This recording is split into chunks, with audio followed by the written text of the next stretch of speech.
I want to welcome everybody to this demonstration.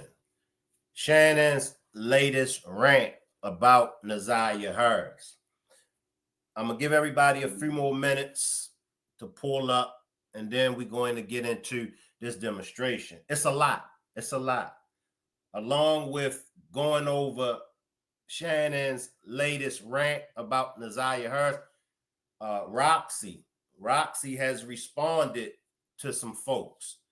We're going to get into Roxy's video.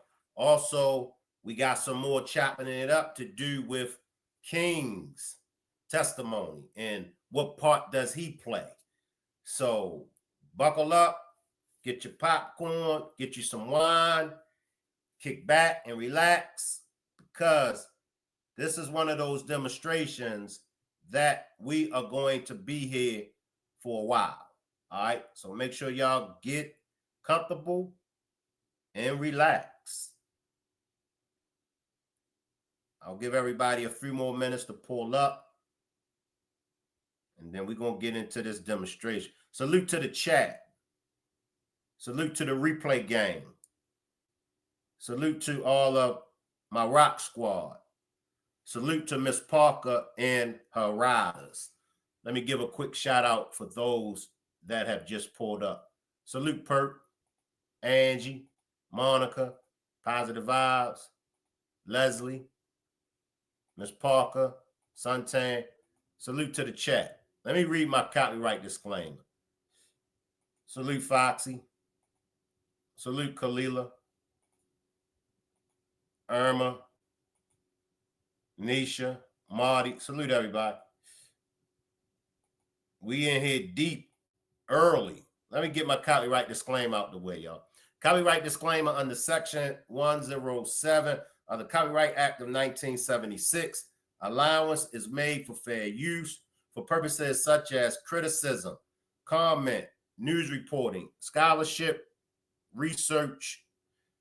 What that means is that everything that you hear in this demonstration is for entertainment and educational purposes only. I would like to welcome all of my Facebook family and friends. Appreciate all of my Facebook family and friends for pulling up. Salute Foxy to Roxy 3. I see y'all. Juanita, Cynthia, Tudor, Miss Sean B. Who else I see down there? All right, let's just get into this demonstration, y'all. Salute TW. Salute Kimberly. All right, we're gonna get into Roxy's video that she dropped. We're gonna get into that second. Let's start off with Shannon's new rant. Now, this was posted. This is what Shannon posted earlier today on Facebook. She says, I need y'all irritating ass people to quit messaging me with threats and things saying my babies I posted are Naziah's babies and Ish. I'm not worried about Naziah. Those are my kids. Leave me alone. Yes, they are NCPS. Yes, I have to fight in court to get them back. Yes, everything. Just leave me the F alone. Well, remember, there were those that said that Roxy was lying. Remember when it first came out that when Roxy done that video, they're gone. She said, those that know, know. Remember? And many of us was believing that Roxy was talking about Shannon's children being taken away. Many people was like, nah, that ain't true. Roxy is lying. And this is why I always tell y'all. Let it play out. Let it play out. You might not like a person. But that don't mean just because you don't like this person that person is lying. You might hear some things through the grapevine about this person. Let's chop it up what Shannon says. She says, I'm not worried about Naziah.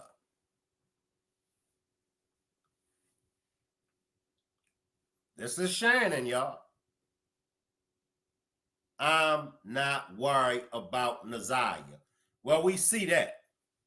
We see that. She wasn't worried about Naziah. She didn't care about Naziah when she was alive. She didn't care about Naziah in her disappearance.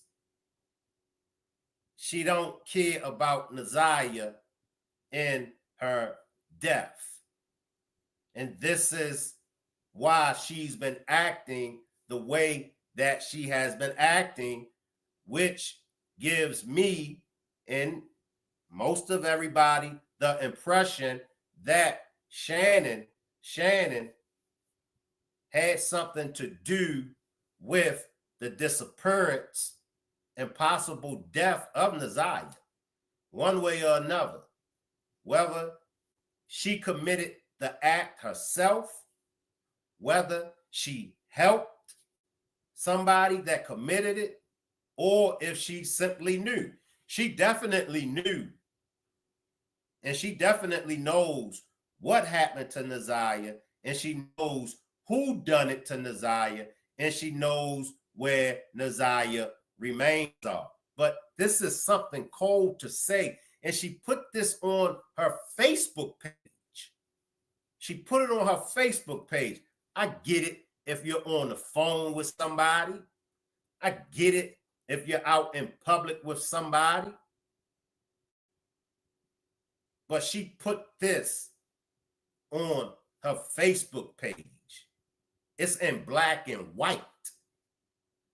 I'm not worried about Naziah.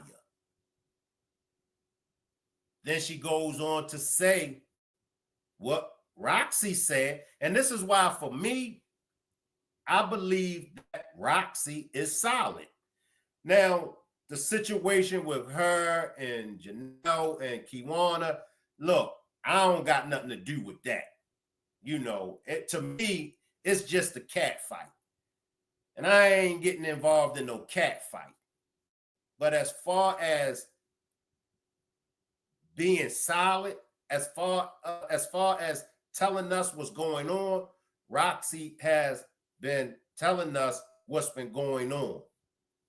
And that's just my opinion. So let me just read it again for those that just pulled up. And then we're going to go to what Roxy has to say. So this is Shannon, y'all. This is what she posted on her Facebook. I need y'all irritating ass people to quit messaging me with threats and things saying my babies I posted are Naziah's babies and ish. She then says, I'm not worried about Naziah. Those are my kids. Leave me alone. Yes, they are in CPS. Yes, I have to fight in court to get them back. Yes, everything. Just leave me the F alone. So she just confirmed that her children were taken. She just confirmed that her children were taken. And once again, we go back to the video that Shannon had posted. Remember, I think it was 2 weeks ago, that video Shannon made. They're gone. They're gone. At the time, I thought it was Shannon and Miss Annette getting locked up.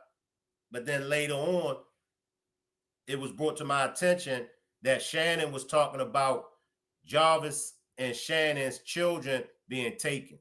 So With that post that Shannon posted earlier today, it confirms what Roxy said. Let's see what Roxy talking about, y'all.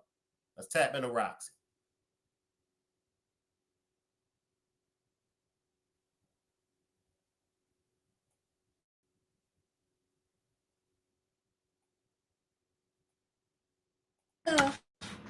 If I need to open up with y'all, let me see where I could put you at.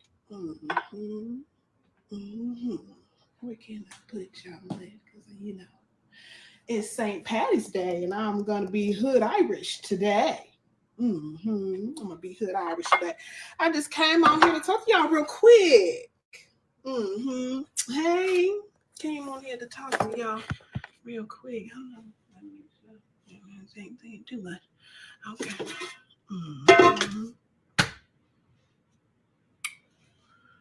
Hey. Hey y'all. Hey y'all. Hey y'all. How is everyone? How is everyone? Roxy, like I told y'all, period. Period. You see it. You see it. You see it. One plan. One plan. So I just came on here to talk to y'all real quick. Hey, Kiki, to tell everybody, happy St. Patrick's Day. Hey, and you know, I'm gonna be trying my best, you know, to keep the focus on Isaiah. But we have, you know, a related mosquito bite, and you know. This one I can't call a mosquito bite. She is, you know, but we're going to call this, you know, Kiwana's Cop Block Chronicles. Okay? We're going to call this Kiwana's Cop Block Chronicles, okay? Because she want to be on that bullshit.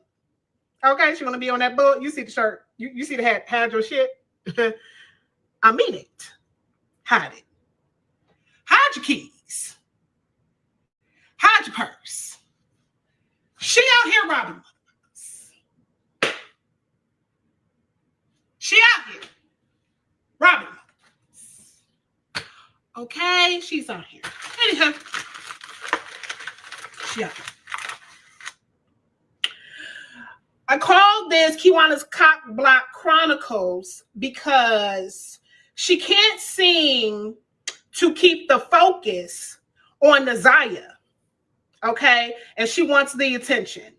She wants the attention, the clout, the fame, the followers, and things like that. So I'm going to come back to Roxy, y'all. I'm going to come back to Roxy. Let me just jump to the chat. And I do want to say this. So Miss Parker and her riders, shout out to Miss Parker and her riders. They were getting it in. And I'm going to say allegedly, I got to say allegedly, Shannon got mad at Miss Parker and her riders for checking her today. So that post that you all saw, that post that I was reading, I want to give Miss Parker and her riders they flowers because that's who that post was about. And I'm going to drop the link in a few minutes for Miss Parker and any of her riders that would like to join me on the panel, because I just love the way Miss Parker and her riders really bring the heat when it comes to this Naziah Harris case. This video that Roxy done was today. This video that Roxy done, she done it today. All right. As I said before, I will drop the link for Miss Parker and her riders to join me on a panel. But that post that Shannon put up, that was about Miss Parker and her riders, because Miss Parker and her riders, they had to check Shannon. So, but let me get back to Roxy. We're gonna have these small little episodes where we have Kiwana's Cock Block Chronicles. Because anything that I tried to do to keep positive for Nasiah, she doesn't want that. So here we are. So make sure that when you see her out and about, you hide your shit. Okay? You hide your keys, you hide your purse, because she's out here robbing motherfuckers. Okay? Okay. Right? She's out here. She doesn't want to keep the focus on Nasiah, and that's what the focus needs to be on. You know, her next little move. Let me tell y'all about her next move that she did, right? Or that she did or trying to do. So in Kiwana's Cock Block Chronicles, that's what she did. She trying to contact my ex-husband, y'all, to get him, tell him a tell-all. Why are you contacting my ex-husband? Who?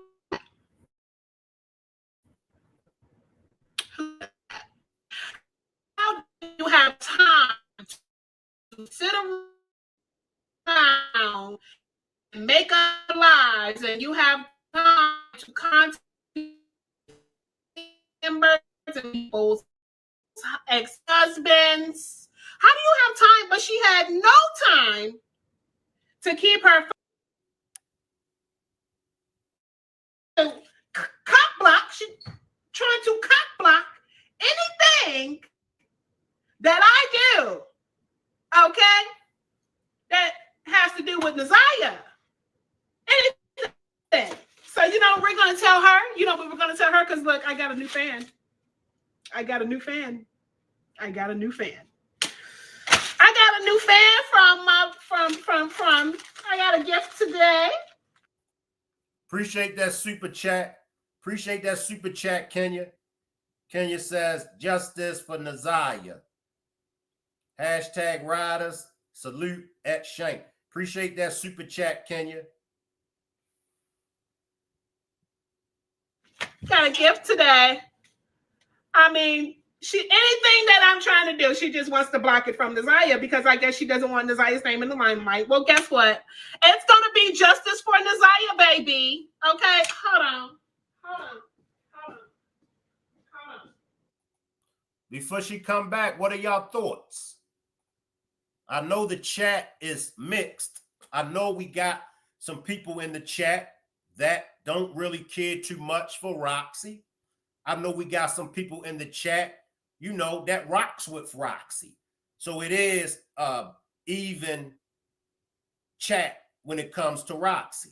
I'll grab a few comments.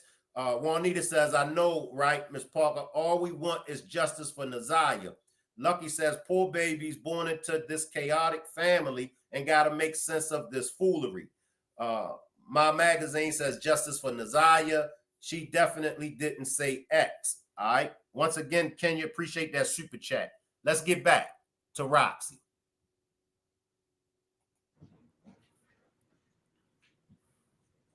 Hold on. I'm not going to stop. You can try and cock block me all you want to. I'm not going to stop. It's justice for Nasiah, baby. You see the bracelet. It's justice for Nasiah, baby. All day. All day. That's what we keeping this about. Justice for Nasiah. Okay? Because Kiwana's Cock Block Chronicles is trying to shut me up and stop me in any which way she can. She's digging and digging and digging and digging and digging to try and stop me from baby girl. But guess what? You should have stopped Jarvis. What are y'all thoughts on that? She said y'all should have stopped Jarvis. She said that y'all should have stopped Jarvis. What are y'all thoughts? I'm here for Nasiah. Shank, I heard yesterday that Roxy had a balloon release with her mom and others. I'll get back to you, Marty. I just think it's unbelievable how this family is so dysfunctional. It's really sad to see. Did you read my messages, Joe Clark? Weezy, you already know. Put it in the super chat, Weezy. I rock with Nasiah. The family infighting has got to stop. I agree. How old is Roxy? I'm not sure. Girl, She too extra under the circumstances. Who cares about how they feel about each other? Salute, Stephanie. Pain should never be met with more pain. In darkness, we should strive to be the light. Naziah deserves voices of love and hope from family, not threats and deflection, blame. All right, y'all. Lord, not the Chronicles. I'm sorry I missed anyone. I'm at work. All right. So I tried to grab a few comments, y'all. Y'all know, put it in a super chat, all right? Let me get back to Roxy. Okay, take that screenshot. You should have stopped Jarvis, but you didn't. So you know what you could do? Bye, bitch. Bye, bitch. Get out of here. You're gone. Get out of here. Mind your business. You should have fought for Naziah, but you didn't. Why you ain't that fight for Naziah? Why you ain't fight for Naziah? Why you ain't fight for Naziah? Why you fighting me? Huh? Huh? Huh? Now you're trying to contact my ex-husband. Guess what? I don't care. I don't care. I don't care. I don't care. You're not going to stop me from what I am trying to do. Y'all didn't want to do it, so I'm here. You're trying to beat me down? Well, bitch, I'm back up. I'm back up. And I'm going to keep going up. Because you ain't going to stop me. I'm going to keep going. Because you ain't going to stop me. I'm going to keep going. Because you ain't going to stop me. Do you hear me?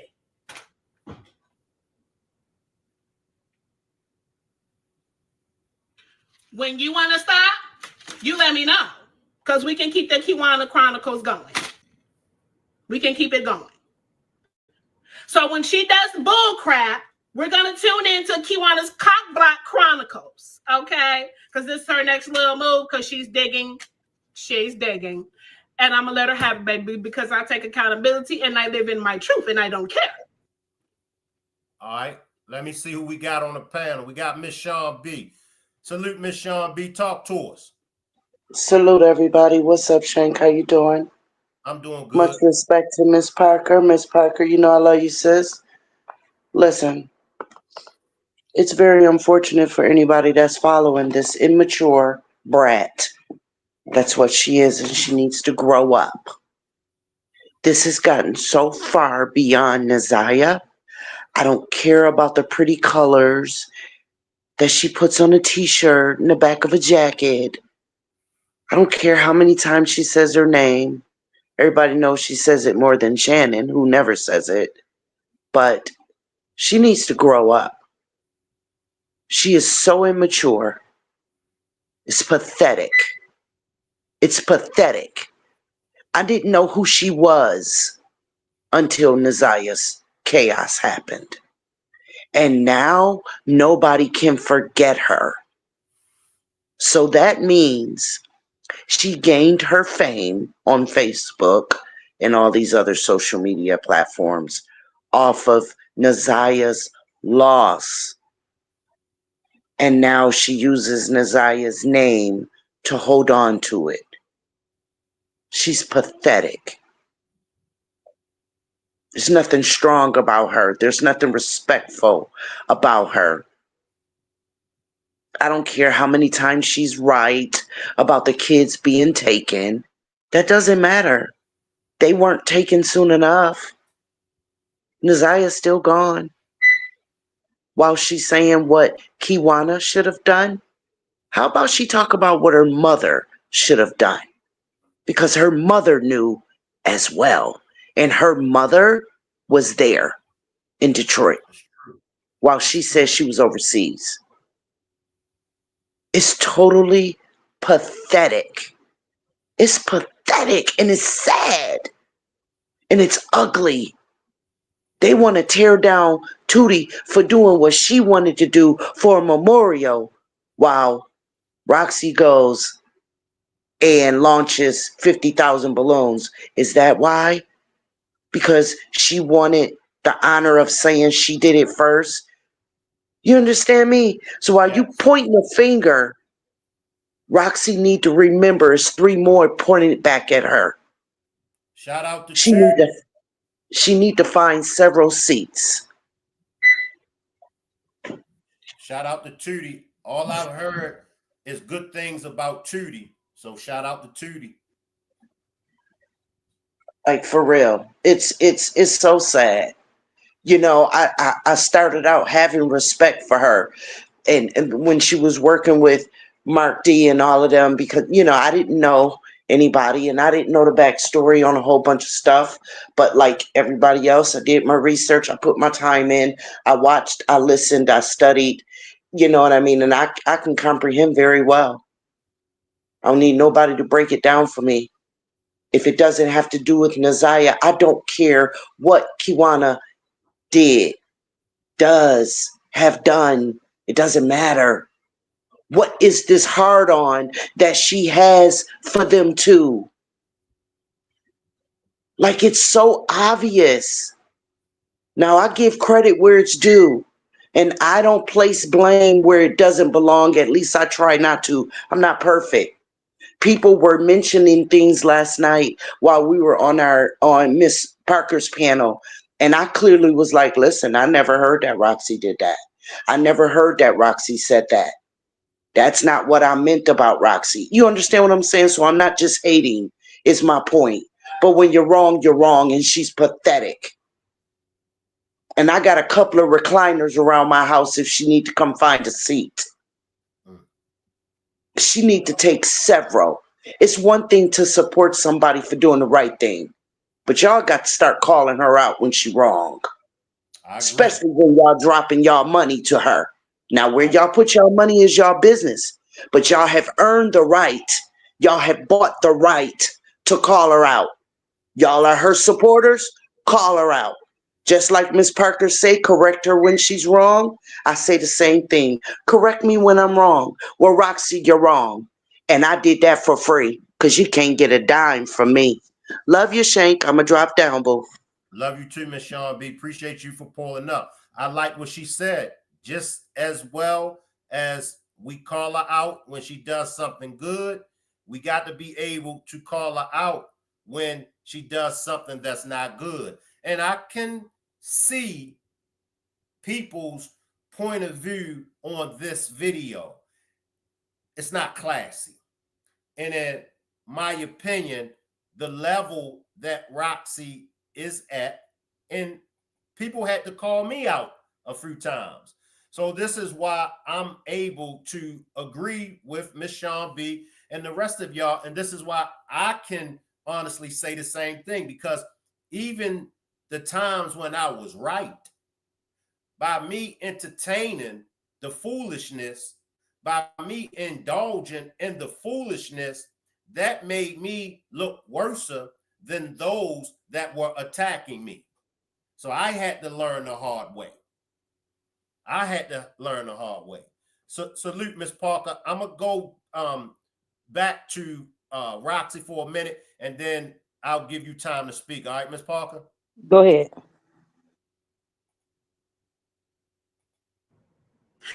You tried to come for me. You tried to come for my wife. It didn't work. Now you're trying to go lower. I don't care. He doesn't care about me. I don't care about him. And that is why we are divorced. So this is what you can do.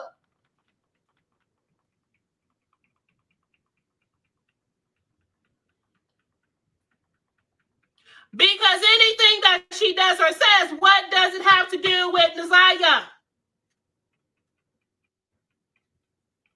What does it have to do with Nazaya?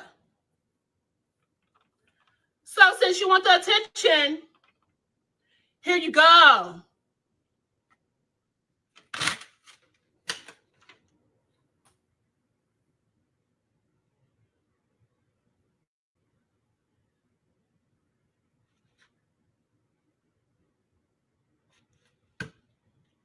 Yes, they filed multiple reports. Yes, they did. And no one listened to them. Oh, I'm great, Nini. I'm great. I'm fantastic. I'm going to be Irish later on today. Yeah. Yeah. So she wants the attention. So here we go. Here we go. So her shenanigans will be called Kiwana's Cock Block Chronicles because she's trying to cock block anything that I do that's concerning Nasiah. I am going to keep the focus on Nasiah, okay? Because somebody needs to, because obviously they didn't want to. They didn't want to. So anything that I do that has to be with Nasiah is you know, she's trying to cock block it. So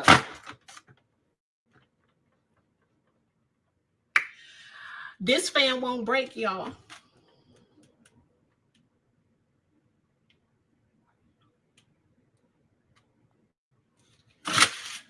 Let me tell you something. You said she found, no one is taking anything away from either one of them and what they did.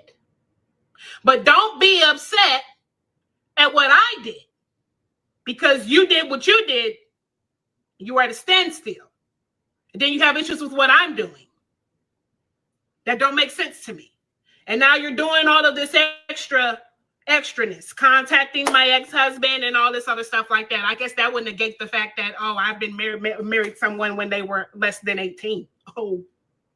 Oh, surprise. Surprise. So when she does something, we will come on here and we will indulge in Kiwana's Cock Block Chronicles of her trying to cock block anything that I do that involves Nasiah. Because I guess in her mind, I shouldn't be doing anything because I didn't know her and I didn't grow up with her and I wasn't around her. So in her mind, I shouldn't be even uttering Nasiah out of my mouth. Salute, Miss Parker. Slide in, Miss Parker. Hey, Shanks, and salute to my riders in the Rock Squad. Salute, y'all. So, I actually got hit up today by one of my Mo3 sector peoples, and she was like, Miss Parker, check this out. Shannon's like, nah, her over threatening. And so shout out to Pooh Lewis. Shout out, sis. Shout out to you. So I was like, I was just laying across the bed and I read it. I was like, but not her. But I was like, dang, it's the second person she done. It's always like a conversation of if you value your life, it's something. You get what I'm saying? It's always like she'll take a life. And for the life of me, I was like, you under scrutiny. You mad at us for what you and your family came to us. We don't know y'all. We don't know y'all. This got presented to the world. So based off of factual evidence, paperwork, hearing from y'all, hearing from cousins, we build our observation off of what y'all showed us, actions. And so I go live, and my sis Kenya, my sis Key, they hit the panel. We chopping it up. And it was a while back that I noticed that throughout the research on Nasiah that she's been pregnant at the age of 13 more than once. And so I was like, dang, I seen her, as you go down her timeline and stuff, you see a baby. And I do notice Shannon said, happy birthday, 1-year-old birthday. And I was like, well, damn, I mentioned it when I first did my first live or second live about Nasiah. And I was like, something about the baby, like, whose baby is that? Because how was she pregnant? I kept asking everybody, how was Shannon pregnant and lost her baby? So whose baby was that turned 1 year old in January? So I repeated, I said it today. And of course, my Rock Squad, my riders was down there saying the most. They was giving their observations, opinions. So Sis Belinda's like, sis, go look. So I go out while Key and King is chopping it up. I go over there, sure enough. As soon as we mentioning the baby and stuff, sure enough, there it is. And this is my thing, Shane. I'm 47. Ain't nobody living. This is my thing about Roxy and Kiwana. Who even is building up enough dislike to even bring them up if y'all care about Nasiah? And it ain't me saying nothing even to my riders. I'm just saying, don't nobody live rent free in my head. You get what I'm saying? Yes, she did the balloon release. Yes, Lady and Vari was there. Yes, it was a pick me. I did this first. Well, I called the social workers first, and it's almost like it's sickening. Because what difference do it make who called the social workers first? Y'all didn't put in other affirmative actions. Roxy, so what if you did a balloon release? You get what I'm saying? You started going and pointing the finger too. So y'all ain't doing nothing no different than each other. Y'all all doing the same thing. But it's not hurting me that they calling husbands and ex-husbands and going down, digging up skeletons out their closet. They ain't doing nothing but paying content creators.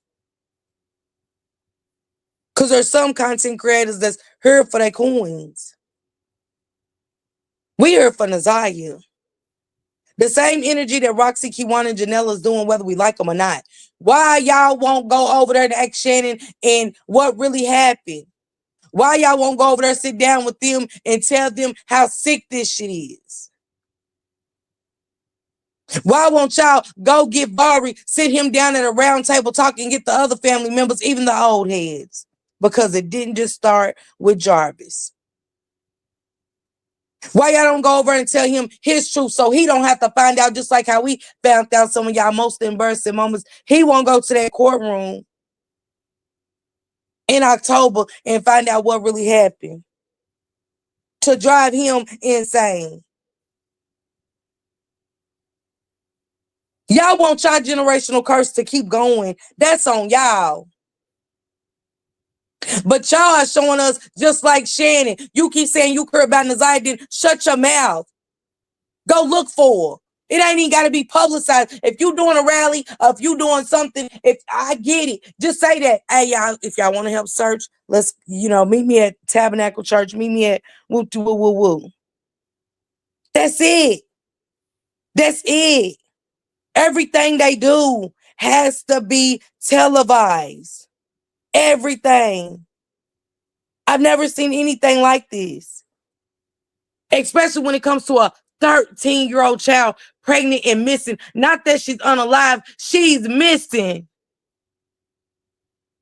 And don't nobody in the family have the answers like Shannon in the net. It's a problem.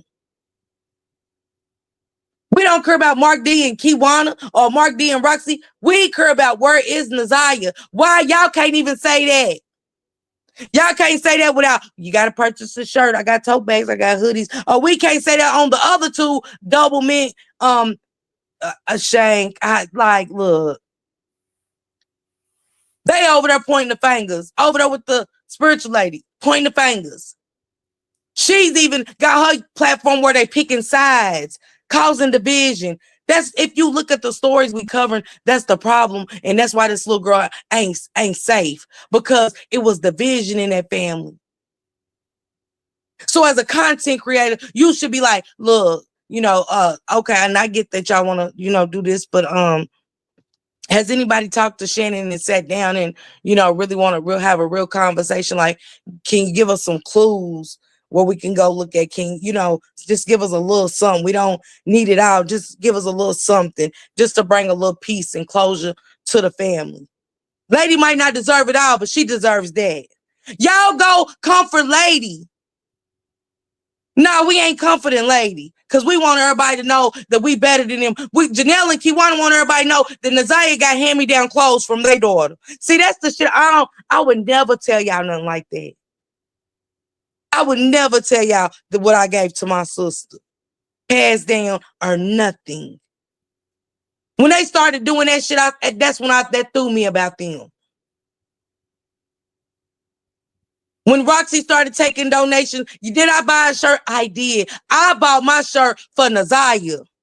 Now, that's for her to go in front of God for stealing and scheming. Not me. Not me. And I'm not going to let nobody put me against the cross for doing it. You get what I'm saying? Because I got to stay focused and keep his baby's name alive. I'm cracking the case down for myself. Even if it ain't the case, it's my theory. I'm going to keep breaking it down. I'm going to keep saying what I want, saying how I feel. Because that's what we do. We just like the news media. We'll talk about something and sweep that shit under the rug as if it never happened. until the next story comes, slides across your desk, or you got to go find it. Because they don't talk about our Black missing kids. When it comes to them blue people, and this ain't nothing against blue people. That little girl down there missing right now, that college student, they own that. They're on top of that. The only reason why Naziah is so big, because everything came out not only about the monster hearses, Uncle Daddy, or Monster Jarvis. It's because the city, because that's how y'all do Black people, period. Y'all drop the ball on us. Y'all fumble every time.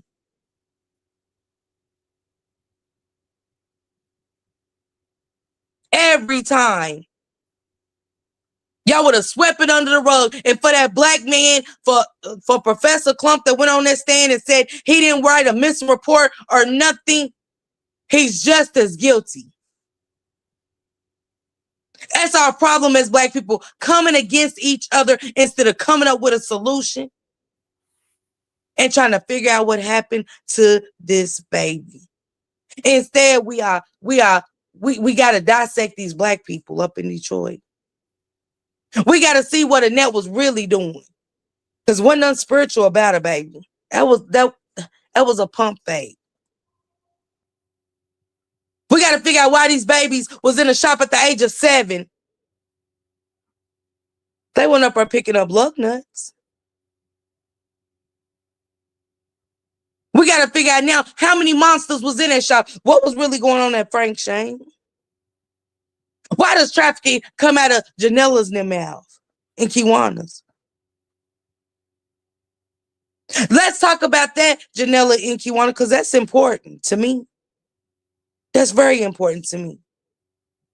Y'all said trafficking. We didn't. I heard it from them first. You get what I'm saying, Shane? Yes, ma'am. So I'm not up here to get on your panel and say, oh, I don't care about Roxy. Damn, like, can we let that go? Because the same thing they doing, we are doing in a sense. I don't care about these people. I care about that baby. That's it. That's all. Because we ain't no better when we go, well, Roxy did it. Roxy said, I don't care.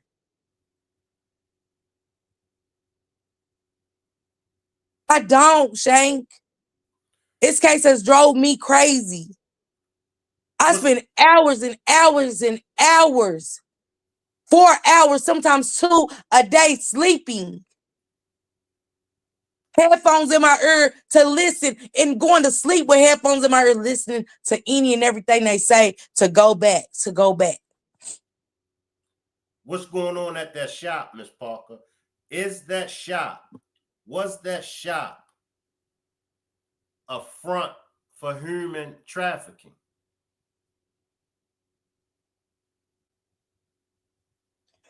It was. Because I'm going to tell you why. If you go down to Bari's interview, and when Bari said that when he did his research about the auto shop, that most of the men that worked in there had charges just like Jarvis. But when you go down the line, you know what I'm saying? I don't think they had as many workers working with them when they leased out the second shop. I think they would let people come in when they needed a hand, but not opposed to Frank's shop. And when you go back down to Marquita's daughter, she said 3 times, 3 different occasions. First of all, we got to go back to the timing that King gave the people at the preliminary. And what the little girl said, that takes them to the first shop. That makes her 7 years old, Shane. What is a 7-year-old doing in an auto shop, Shane? What we got the 7-year-olds doing in the house?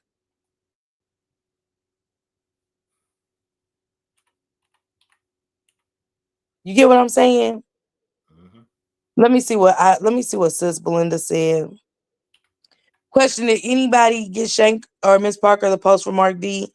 The community is protesting at the hotel. The trafficking in. That's another one, Belinda says. Come on, King. When Vari said and also the content creator that interviewed Vari, they said when they did their research, it was men with the same charges as Jarvis. Why would Annette and Shannon allow those kids to go to the shop? They weren't profiting. I've seen too many people say it in chats that I don't even go in. And Janelle and Kiwana was talking about trafficking and some more stuff. Why would these grown men allow them babies in the shop? And where was Jarvis? So when y'all was working on them cars up there at Frank's, how many people was working there then? And how was he allowed to take these babies in the room on 3 separate occasions and do them? Ain't nobody else seen them.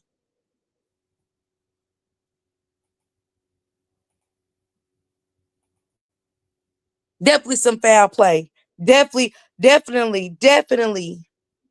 to look into.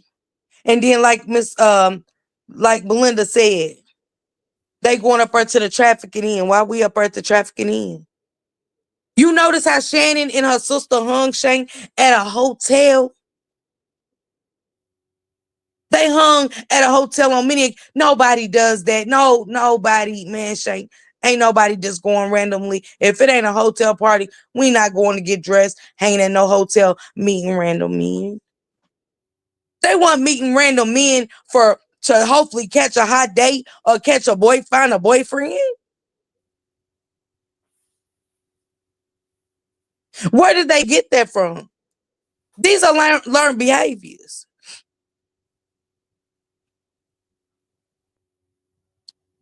We giving Annette too much credit, just giving her being a mastermind. Baby, she was so much more.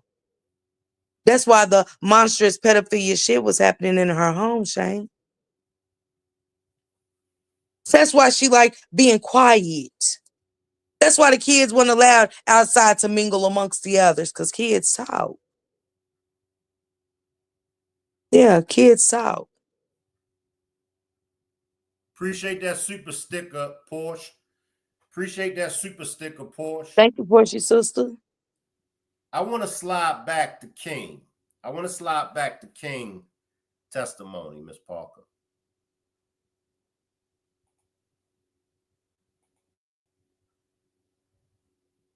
Either around April, it was still a little cold outside. Okay. So like early spring. Yeah. You think that you opened up the shop at 9? Yes, it could have been earlier than that, but yes, around.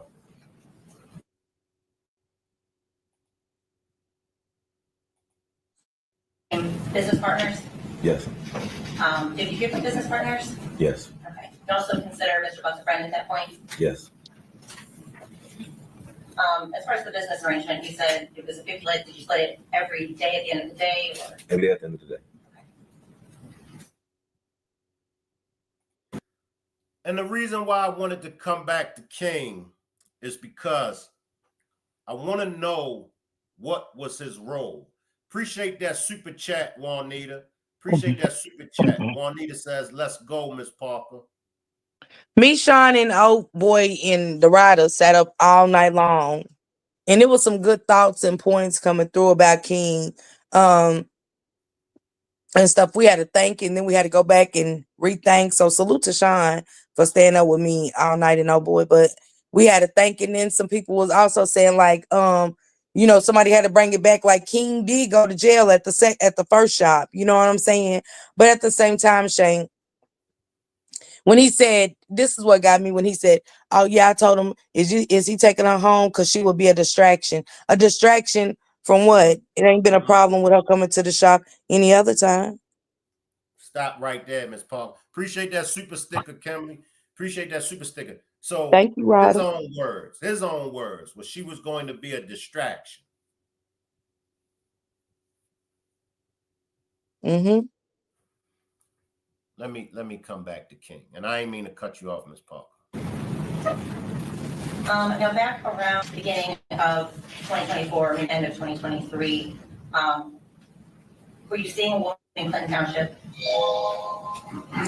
A woman in Clinton Township? Yes.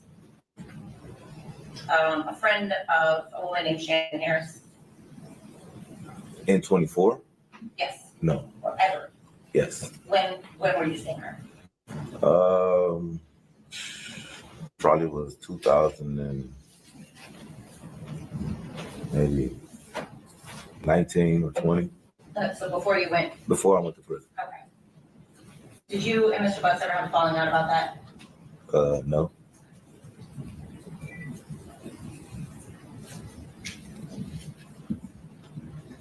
Now you and Mr. Butts, did you talk about your personal lives? Sometimes, yes. You spent good days at work together, right? Right. So presumably it came up. Of course. Talk about girlfriends. Of course. Did women often come to the shop looking for Mr. Butts? Like, Did he talk to you about the very women that he would be seeing or juggling, maybe? that happened. Okay. Did it sometimes cause drama in the shop? It happened.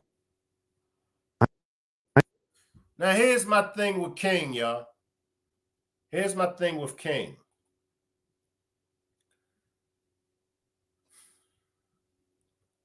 King knew exactly what was going on. But I'm sorry, y'all, but I got to take a quick break, y'all. I do got to take a quick commercial break. I'll be right back, y'all, in like 30 seconds.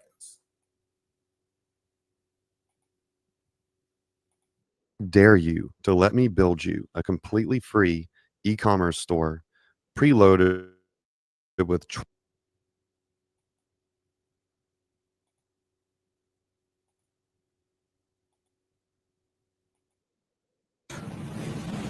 When you come up and confront Mr. Butts? It happens. Maybe about other women that he was seeing? It happens. So, Jarvis, correct me if I'm wrong, Miss Parker, and the Riders and the Rock Squad. According to him, Jarvis was always bringing women up there. Women was rolling in and out of that shop like prostitutes run in and out of a hotel. Miss Parker, what are we dealing with when it comes to King and Jarvis? They say birds of a feather flock together. Absolutely. Is King just as worse as Jarvis? Your honest opinion, Miss Parker. Well, anybody, you just as worse when you watch it. You get what I'm saying? And you turn a blind eye to it.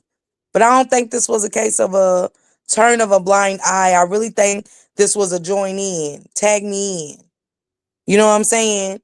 And I can't shake what that girl said on another platform about lady getting that video and sending it to her. And she was like, and she said, thank me later, because she's like, watch when the trial come, that video is gonna be used. And I can't get over what Kim Worthy said. You know what I'm saying? When salute to Sean B and oh boy for sending me to that video that we played last night. She said more will be charged. She said more will be charged. Don't think for a second that you just sitting up there with them inconsistent stories and that you was greater to tamper with physical evidence. You was only going to go get that phone, King, because it was something in there about you.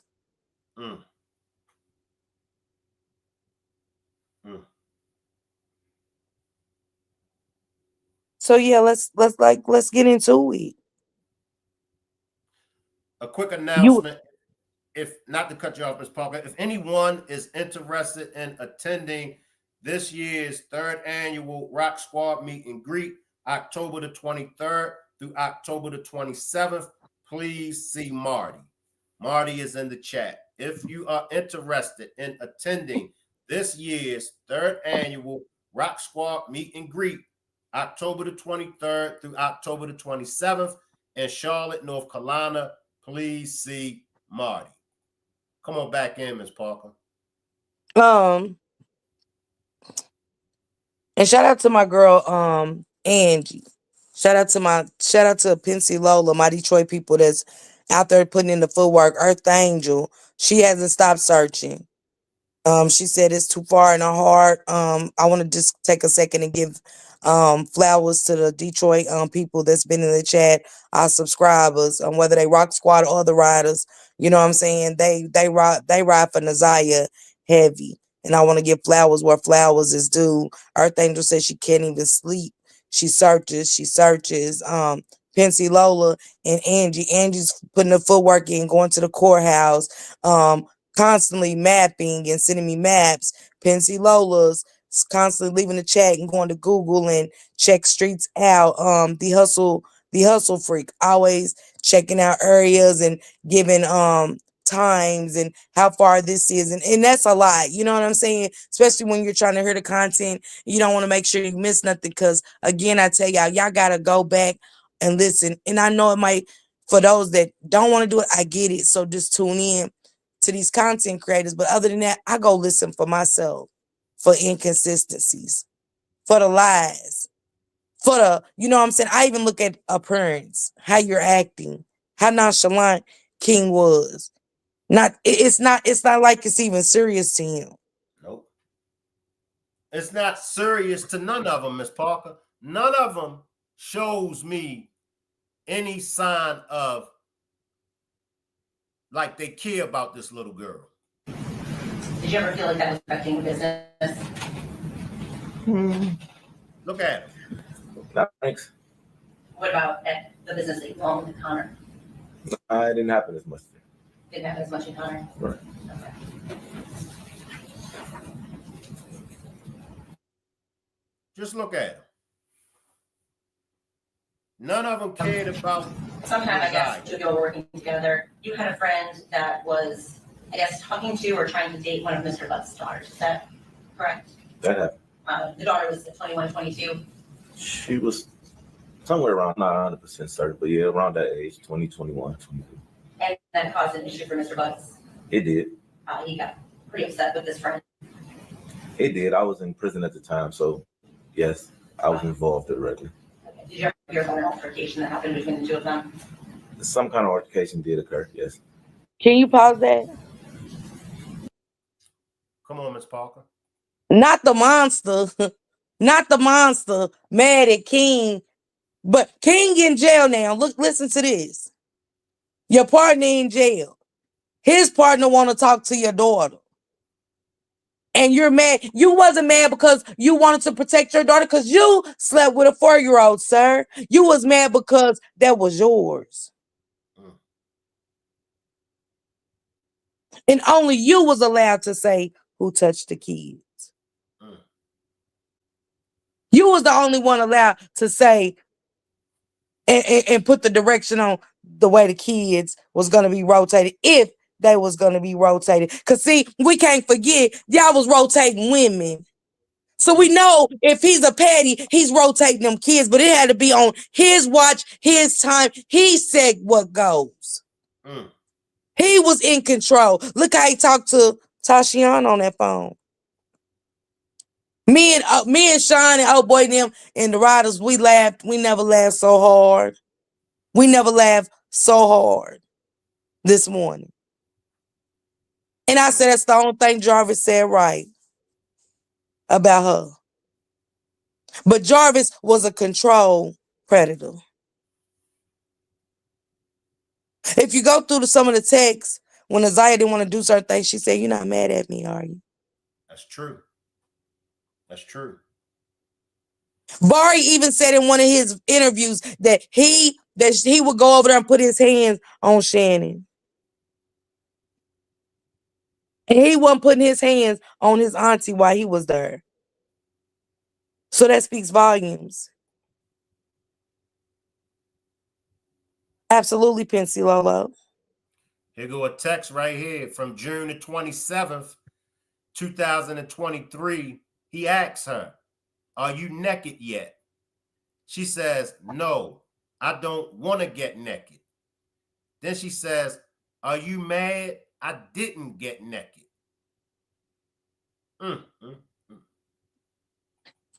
Shank, you got a petty mad that an older man wants to talk to your daughter who is of age.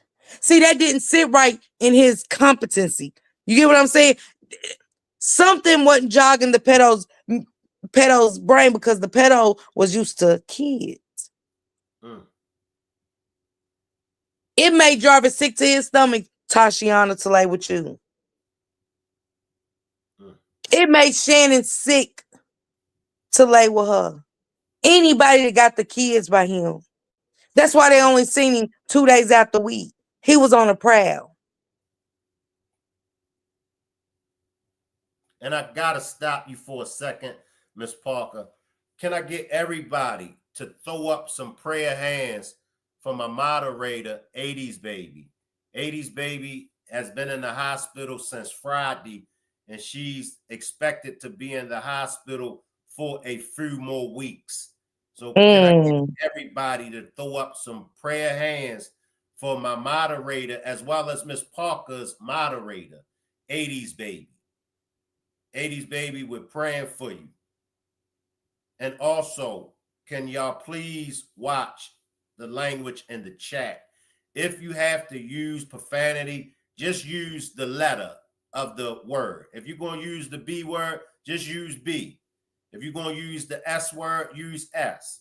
If you're going to use the F, if you're going to say the F word in the chat, just use the letter F. Come on back in, Miss Parker. Prayers for 80s, baby. And prayers for anybody that's out there sick or going through anything. Prayers to y'all. Prayers to Marie too. So yeah.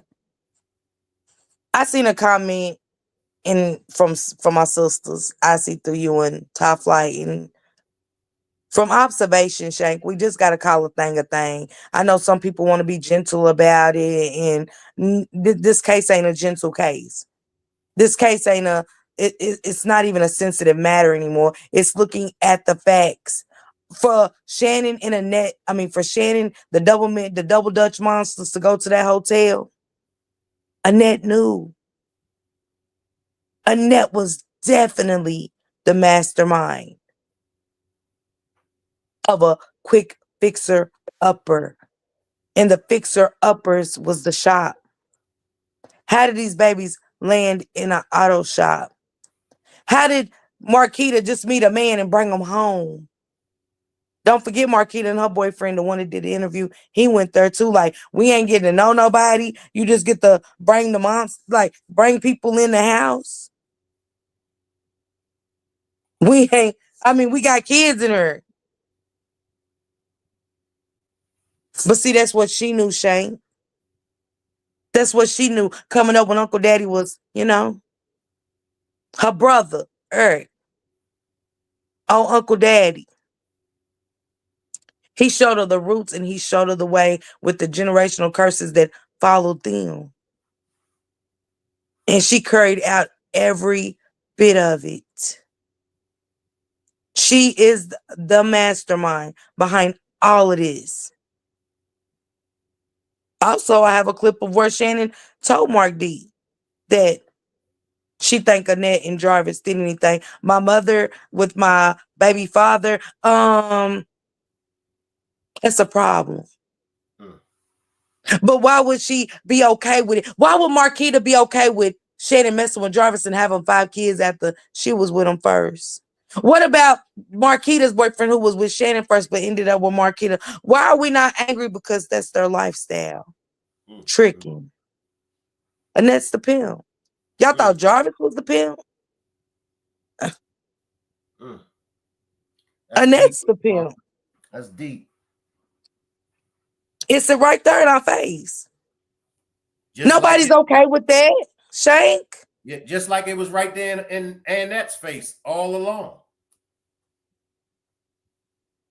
She knew. The little girl said in the text, did you ask them, could I go at 2 a.m? Jarvis had to pay as he weighed. They started feeding them kids to him. On Shannon's end, it was to keep them around. Because, see, Shannon's insecurities went further than Nasiah. Shannon wanted to be the number one. She wanted to do what no other baby mother would do. But see, the only thing about it was not all of them was sick like Shannon. Mm. That's the secret of it all. Everybody wasn't sick like Shannon. Everybody wasn't a predator. That's the one thing she had over all their heads. She had the same fetish as Jarvis. Mm. So that kept her at see the other baby mamas, he had to go sneaking, oh, I want to go build a bird with the kids. I want to go take them to the auto shop and teach them how to do an oil change at 4 years old. He needs to learn early. Yeah. But with Shannon, you want Naziah and Janiyah to come to the shop with you and King today? Mm. You want Janiyah, and Naziah to come to the shop today? Mm. Why wouldn't Jarvis stay around Shannon? She's the top one. She's just like him. Mm. That made her number one on his list. That's the only reason. Because she was serving them babies up. Now, we're not going to forget Lucretia. Come here, Lucretia. Come sit by me. Because she was just as sick. Because she found out about Jarvis being a monster. And guess what she did, Shane? You still allowed him to use your car. You still took your kids around him. You still allowed him in your home. Then we got Dumbo, Tashiana. Mm. He loved the slow ones. Jarvis knew how to pick them, didn't he? Didn't he? Didn't he? That monster knew how to. Boy, that monster knew how. He knew to go to the jungle. He knew he couldn't go to the forest. He had to go to the jungle. He had to go to that jungle, Shane, and get He this knew badge. how to pick them, Miss Parker. He sure did. Mm-hmm. Mm-hmm. He had He a knew how to pick. squad. He had a team. He had a squad. He was the Everybody look like chess they about master. to slobber. Yeah, everybody look like they about to slobber on themselves. I said he knew not to go to the forest. See, the forest is where you get the deers and the birds, the cute little animals, the rabbits. Shh. He got to go up there with the elephants, the rhinos. He knew. He knew. Tashiana, has he ever been with your kids alone? Yes. Shank, I'd have been in there balling. You would have thought Naziah was mine. The judge would have thought Naziah was mine because in my heart, it would sicken me to my stomach to think that somebody that touched me has been touching children. Not only touching children, passing STDs, impregnating these children, touching his child. And you think when I got home, man, look, Your Honor, how many more questions? Because I would just want to go, if they was in school, get my babies, get some therapy. Doctor, I don't know what my kids can say, but I need, we need help. I just found out that the man that I'm engaged to has done this. That would traumatize me, not just my children, but me, because the kids ain't old enough to understand what is happening. So I would have to get help to help my children to see if he's touched my children. But for the trauma of me knowing man, Shank, I don't even think I would probably ever feel like I wash him off of me. Is there a soap that could wash a monster off of you? But they sat in court looking like a bunch of cactuses, dried up cactuses. Mm.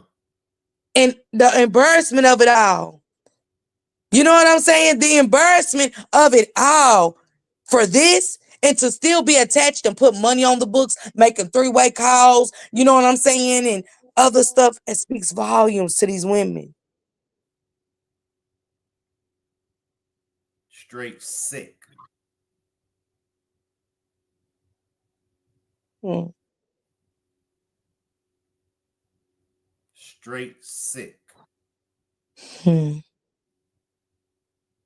Yeah, Uncle Daddy Pensy Lola. Let me read can I read some of these comments, Shane? Yeah, go ahead. Stop at Alicia. She said I'm on the floor, Miss Parker. Hey to Bryson. Hey, sister.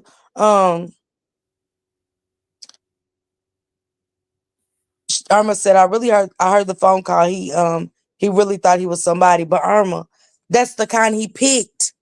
Jarvis knew what y'all notice ain't none of them lookers.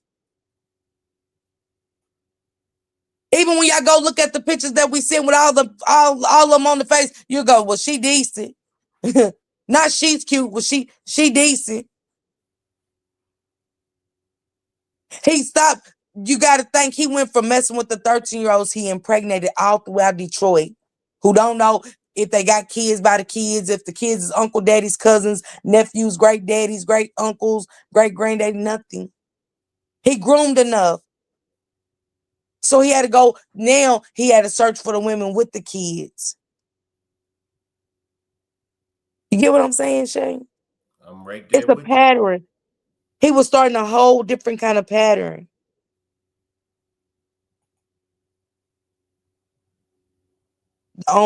Absolutely, Juanita.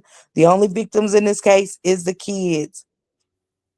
Bertha said at this point, I think everyone that was in court that day is going to face prison time. Absolutely.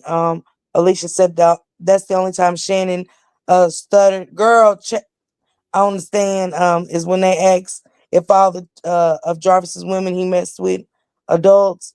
You know, come on.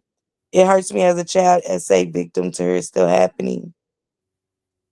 And Foxy, that's not to cut you off, Ms. Parker, but that's the cold piece, because you have a lot of women that have been victims to sexual assault. And it's like a wound open up all over again, because as a woman, you know what you went through. And now you see this poor little baby not only went through it, but her life was taken. You know, it's bad enough you didn't ruin her physically, mentally, and spiritually, but then you took her life from her. Like, what part of the game is that? And back to King, it was a big issue when when he felt like his adult child, right, Miss Parker? Now, his child was what, 20, 21 years old? Oh, no, not my daughter. But you ain't have none of that for a child, because in my opinion, he was having sexual relations with Nazai. And that's just my honest opinion. That's why he allowed it. That's why he didn't stop it. One thing about the bro code, we do have a code, but with activity that Jarvis was performing, the bro code is report him to the law or deal with him on our own, or even get him away from us. So it's only three things. You're going to call the law on him and report him.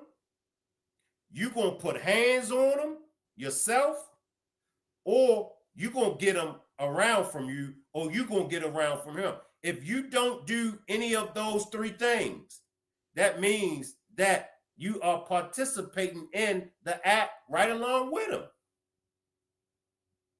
Because as men, we take the bro code serious. There's certain things when it comes to us men that we take serious. In a monster like Jarvis, unless you are a monster like Jarvis, you ain't gonna want Jarvis nowhere around you. You ain't even gonna want to entertain him. Most men is going to put hands on Jarvis. Most men. And we got our report. We got your report card in front of us. We got your paperwork right there in front of us. We putting hands on you. I'm gonna put hands on you. Y'all know it's some things that I will get down for the get down with. That's one of the things that I'm gonna get down for the get down with. I'm gonna put hands on you. And most men are like me. Most men are going to put hands on a monster like Jarvis. I ain't calling the law.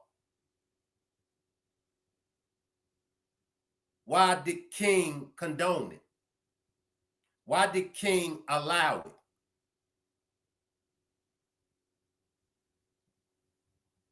Come on in, Miss Paul. Let me say this real quick, Shank. Shout out to the ladies in the chat that are in the chat telling their story. I think it was Foxy that just said she was 12 and it happened by her father to her. Sis Kenya, Sis Juanita, Kimberly, they've shared their story with me, and prayers go out to my sisters. Even if you ain't ready to talk about it, I get it. Some people's trauma, all of our traumas are different, even mine. I came to a place of forgiveness, and Shank Rock was like, no. But to kind of get away from, you know what I'm saying, that kid coming out of me, Shank, when we talk about these kind of cases. And that's why it hits different. Because when you look at these mothers and they are different type. And that's why I say they're no different than Shannon. Because once that social worker again knocked on my door and told me he can't be around my kids alone, oh, he can't be around them at all. He's got to take me to court. I'm not taking him to court. I not just might. I just might like, hey, Your Honor, if you can come up with something, it gotta be a third party in here. He can't take my kids to the bathroom. He can't know nothing. No nothing. I mean, not to the park or nothing. I mean, he touched on babies everywhere. We're talking about 4 years old, Shank. The kids, just imagine taking your grandbaby to a birthday party. You and her talking to your loved ones and stuff like that, and you got a monster upstairs touching all the kids. Touching all the kids. Asking the worst stuff ever, things that we would never say to our kids, suck them up, other things, just vile and disgusting. And the fact that Shannon Nim jumped on them babies for telling anything, it shows what kind of house Annette was running. It was a trafficking thing for these kids. They fed these kids to the highest bidder. Only Shannon fed them kids to Jarvis so Jarvis could stay. It was a competition of who could get him fed. And I mean predatorily. So the other baby mamas was in down for the get down, Shane. Trust me. When this all comes out, what you say? My bad. My bad. No, go ahead, Miss Parker. My bad. Go ahead. Go ahead. No, go ahead. Say what you were saying. No, go. Finish. Finish, Miss Parker. When these other when this case comes out to trial, it's gonna blow us away. It's gonna be things just when we thought we knew, it's gonna hit different. We just thinking, oh, Shannon, Annette, they're going down. Oh, King. It's more. And I think for every mother, when the social workers knocked on their door, I'm sorry, Lucretia, your ass got to go. When you let him use your car and you said to that man on that phone, they don't know me, right? They not coming here. And he told you to wipe everything down. And I know for a fact you went and took your funk ass and you wiped everything out because you could tell through your face. Because when he said at the end of that phone call, I love you, you said I love you back. When the social workers knocked on her door, Shank, and told her he ain't allowed to be around her kids by himself, you'll do anything for him. You'll do anything for him.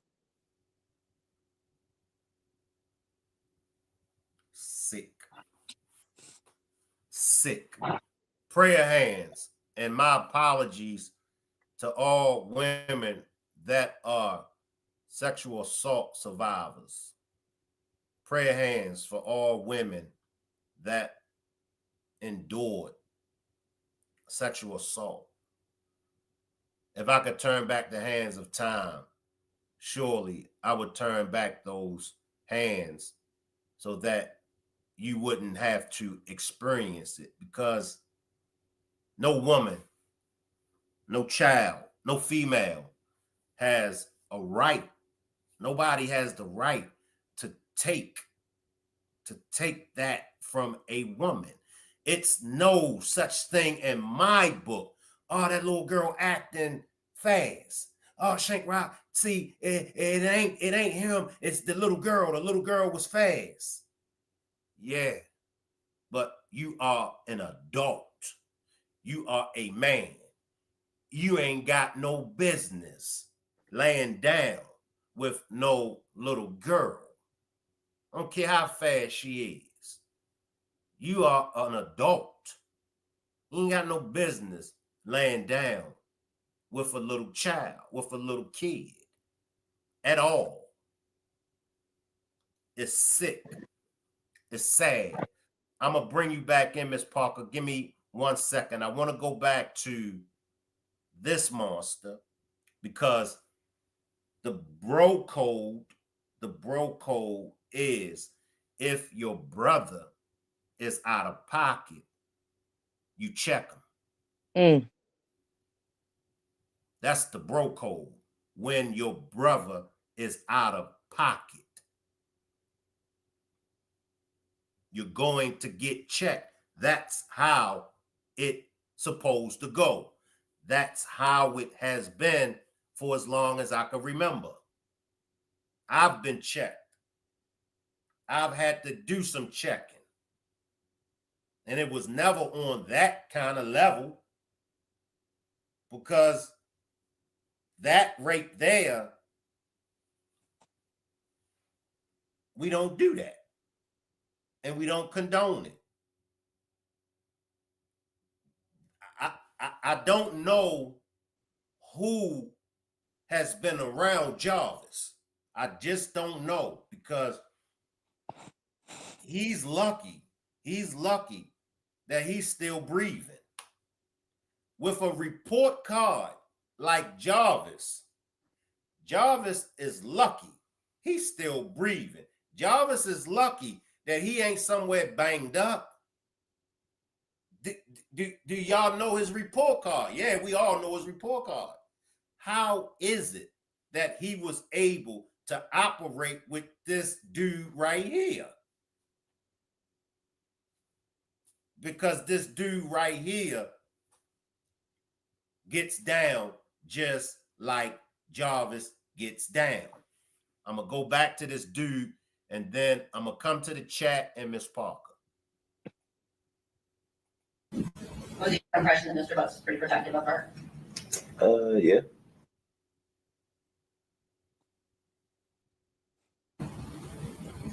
Do you know how many children Mr. Butts has? 13? And you said that some of them would come to the shop? Yes, that. Let me stop right there. Let me stop right there. How does a serial child R end up with 13 children? Maybe you can help me understand, Miss Parker. Who you saying has 13? That's what King said. About Jarvis? Yes. Jarvis has over 20. Lord have mercy. See, this is what I'm saying, Shane. And could it be that when Jarvis came around, it wasn't as many at that time? You know what I'm saying? But see, it be the and I ain't gonna take that from him, that maybe he just didn't know them all. But it's over. They said it could be up to 30 or more. But like they said in the chat, birds of a feather flock together. And I agree with somebody else said he was around people that enabled him. Or was he around people that was just like him? Because you can't, there's no such thing as enabling a pedophile. Right. And you can enable a drug dealer, keep giving, the addict, you keep giving them money, but we're not, nobody normalized, like somebody just said, no, none of us that's normalized. We're not, even if it's my child, I'm absolutely not. I'm Let me absolutely not. let me just say this again. No man, no brother, no man, he's not going to allow a pedophile. He's not going to allow a sex offender. He's not going to be in business with him. He ain't doing business with him. No man, unless that man is the same as that sex offender. That's the only way. That's the only way. Ain't no man going to hang around another man that's a sex offender, a serial sex offender at that. It ain't happening. Come on, Miss Parker. And Nisa said, was they on drugs? But on drugs or not, Nisa? We know Shannon. We don't know if Shannon was, but we know that Annette was, and we know hold on, my bad, Shank. No, you Off good. the record, Shank, real quick. Request for lawsuit dismissal with Shanquilla just popped up on the news. But okay, let's take this off the table. Let's take the drugs off the table. Let's put the drugs on the table. I was an addict, Shane, but I would never allow a monster around my kids on drugs. As being straight, being without the drugs, let's take them off the table. I would never allow a man to come in my home and do the things he's done if I wasn't on that type of time and level. King sat there with them kids coming and going from the shop. Naziah didn't come to the shop one time. This was several occasions for years, not 6 months, not last month, not 2 weeks. This went on for years. He participated. He participated. So what we doing? We got to stop making excuses like that too. Could have been drugs. Could have been this. We got the picture painted. If y'all don't listen to what they say, the timing. How many times for the 7-year-old to have 3 occasions, Shane, where she went to the shop, spoke volumes. If that don't speak volumes, because even for Frank to not say, I don't want no kids in here, because it was a liability. It was a liability, hands down. All could have splashed in their eye. Broke something. Car could have fell on them.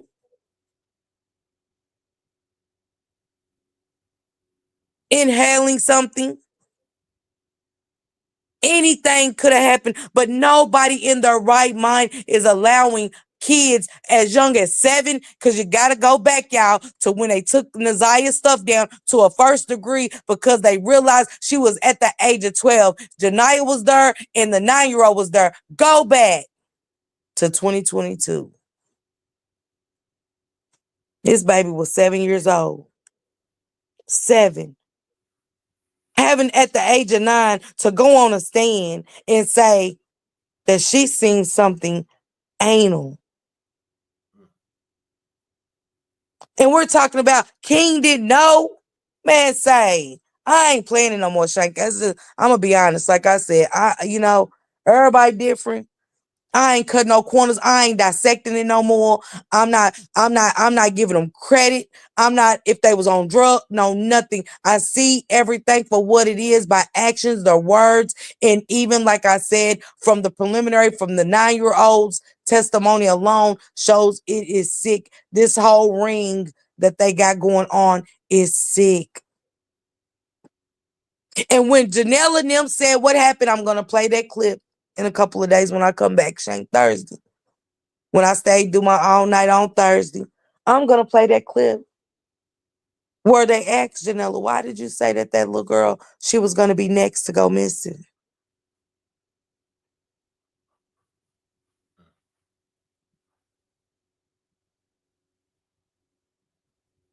Come on, Shane.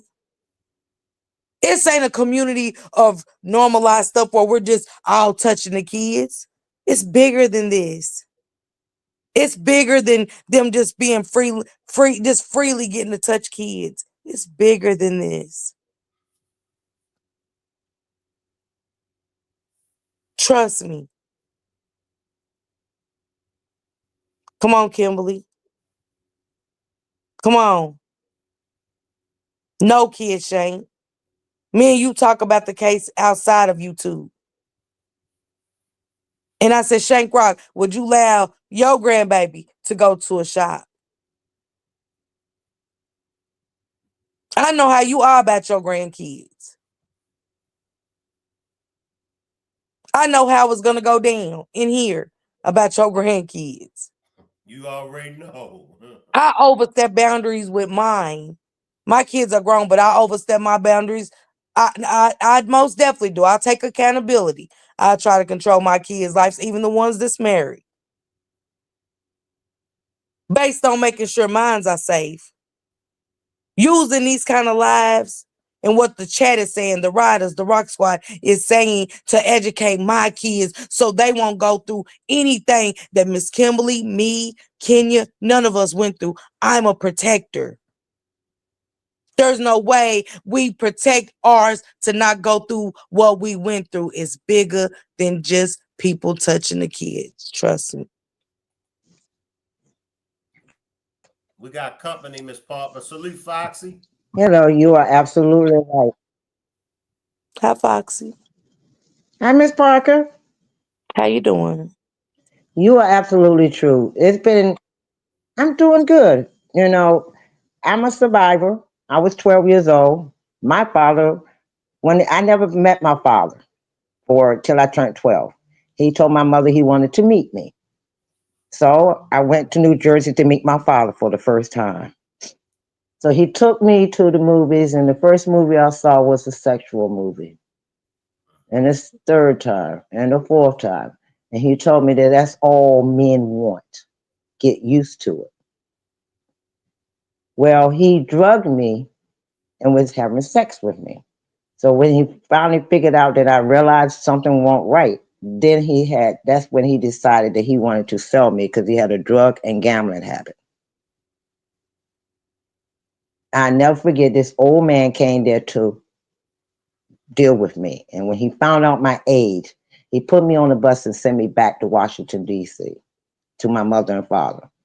But I was afraid to say anything because he had told me if I said anything, I would never see my mother and father again. So there are so many young kids out here that want to say what happens to them. They want to tell. They don't know how. They're afraid for their lives because most of the time those predators threatens them in so many different ways that they know they can manipulate a kid's mind to a point they're scared to say it. And then you got some mothers out here who wants this man so bad that they would not listen to their children. So there is, like you said, it is a bigger picture.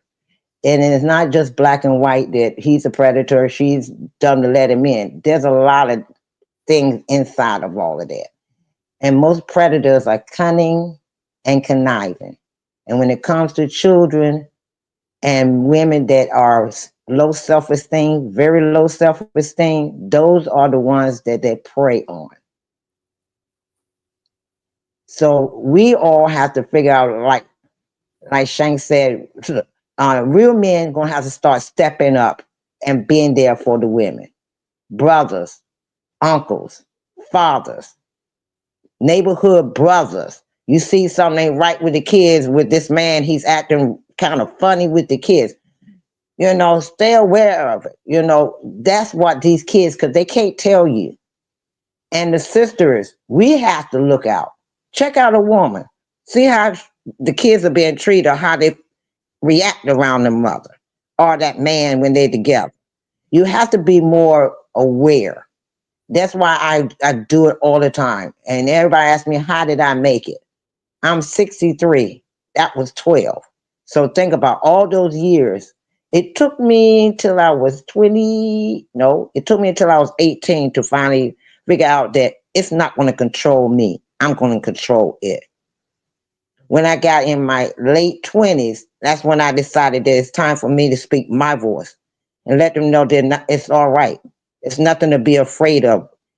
If you've been that way or have gone through that, let me help you to not go on drugs, not to stay on alcohol, not to let it control you. You control it. It hurts. It's going to bring memories. Just like me hearing this. It bothers me, but it doesn't bother me to a point that it controls me. I control it. So I can talk about it.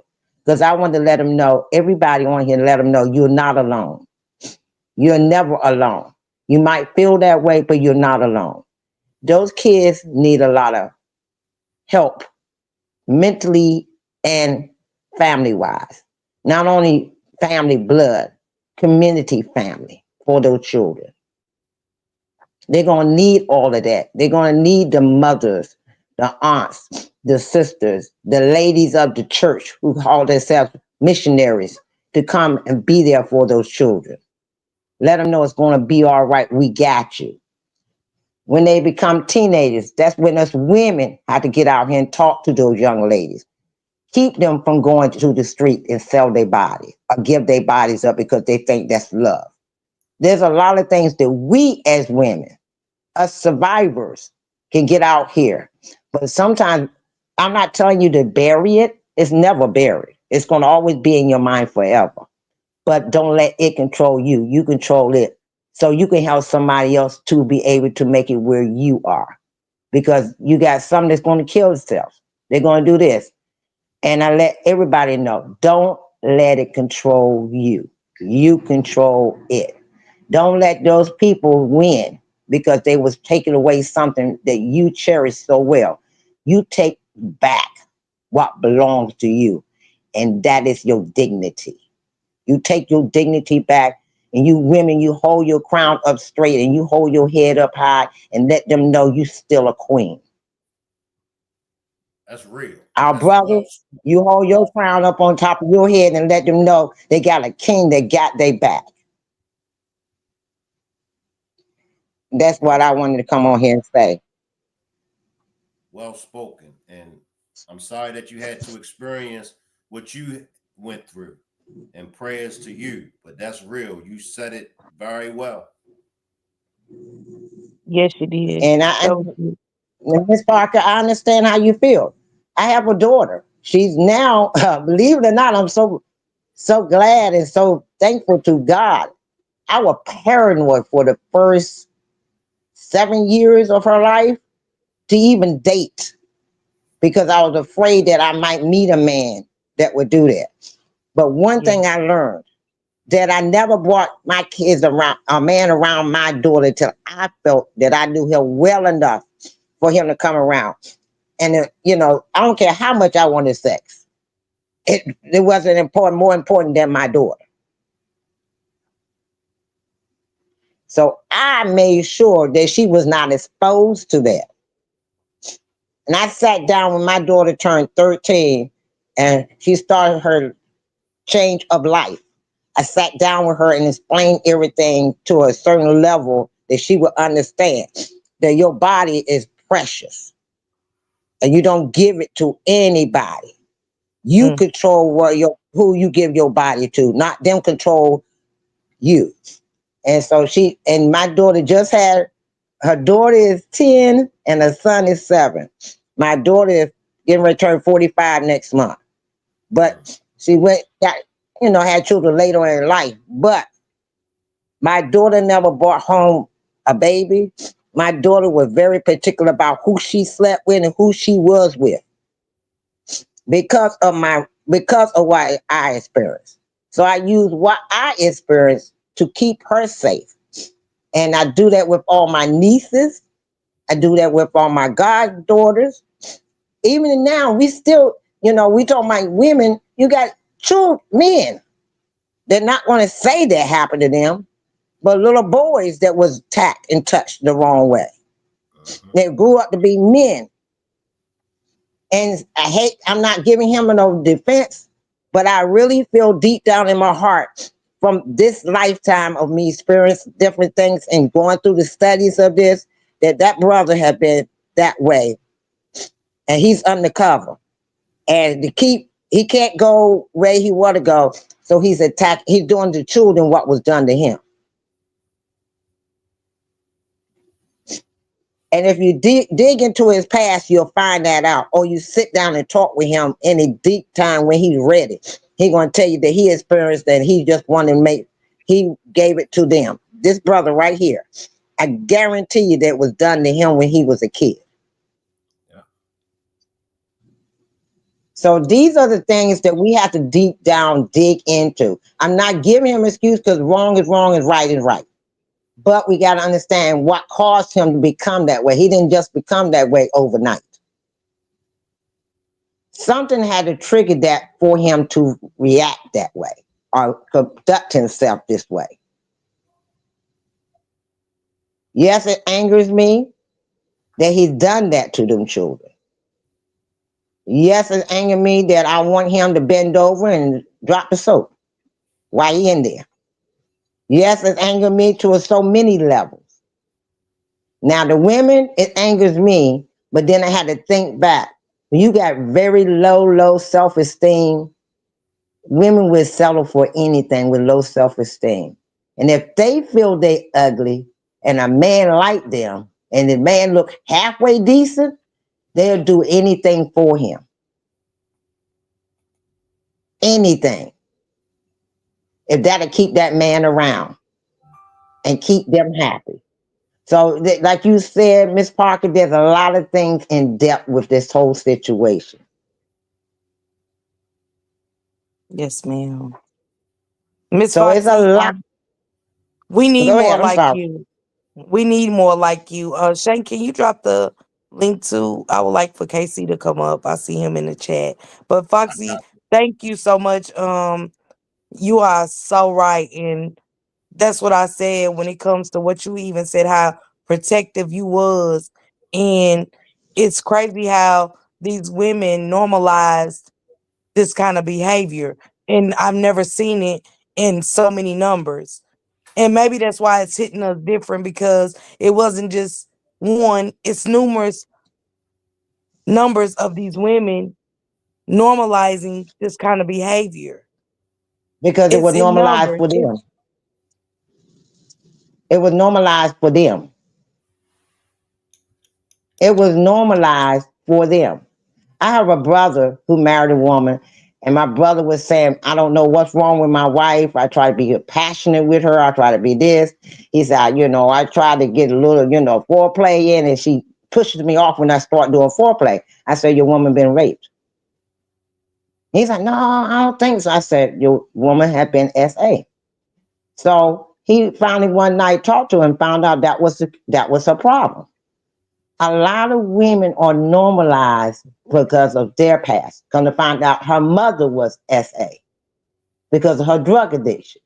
So she thought that's normal. You got to understand, patterns sometimes come within the family, between women. A mother gone through it, and the mother before that went through it. So by the time it gets to the child, and it's been done to the child when they were young, now they're women, they think it's normal for their child to go through it too. My mama went through it. She loved him. He loved her. Mm-hmm. My grandma went through it. My granny loved him, loved her. She loved him. So it's a pattern. It's just the problem is we as society have to figure out how to break that pattern, how to break those chains. And a lot of it comes from not well educated. Us, a lot of our race do not talk about their family life. What goes in the house, stay in the house. Yep. And because of that, nothing is happening to better our society. And this is where we, as our community, has to figure out how we can stop it. Because social service only do is take the kids out and they end up somewhere else that somebody do the same thing to them. Yep. So we got to figure out as society how we, as a community, as people, survivors and all, brothers, sisters, learn how to stop this pattern. Start being more aware of these people that's out here. You see a child and the man comes towards and they draw up. Start watching their patterns. If a child don't act happy to see daddy, Yeah. uncle, Yeah. bro, and they walking up, hey baby, and they draw up, something wrong. I got a granddaughter right now. She with her mother. I don't know what Negro she's around with her, but every time she come to my house, I check her down there. Because first of all, I'm gonna bust the mama in the mouth. Then I'm gonna deal with the problem. But I check her every time I change her diaper. I check her down there. Not enough of us women check our grandchildren, our nieces, talk to them. Anybody touch you wrong? Anybody do anything you don't that made you feel uncomfortable? And it doesn't matter. You can talk, get them to be comfortable with you enough to tell you. Yeah. Well, that ain't my problem. That's so-and-so child. Okay, but what that child is suffering, like Shank said, and Miss Parker, you said, that child is suffering because you don't care. And Shank, you know, we know about the woman that left the 4 kids in the house. I mean, the 3 kids in the house for almost 5 days, 5 years. They had another one that left 2 kids in there in the house with no food and water and electricity in a hotel.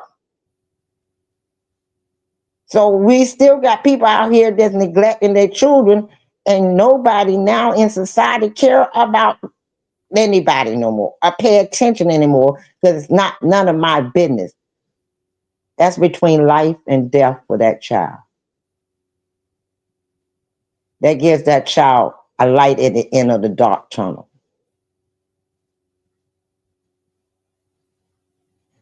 That's all I got to say. We just got to be more vigilant, more awareness, and start getting out here that we need to come together as a community and fight for our children because they're our next future.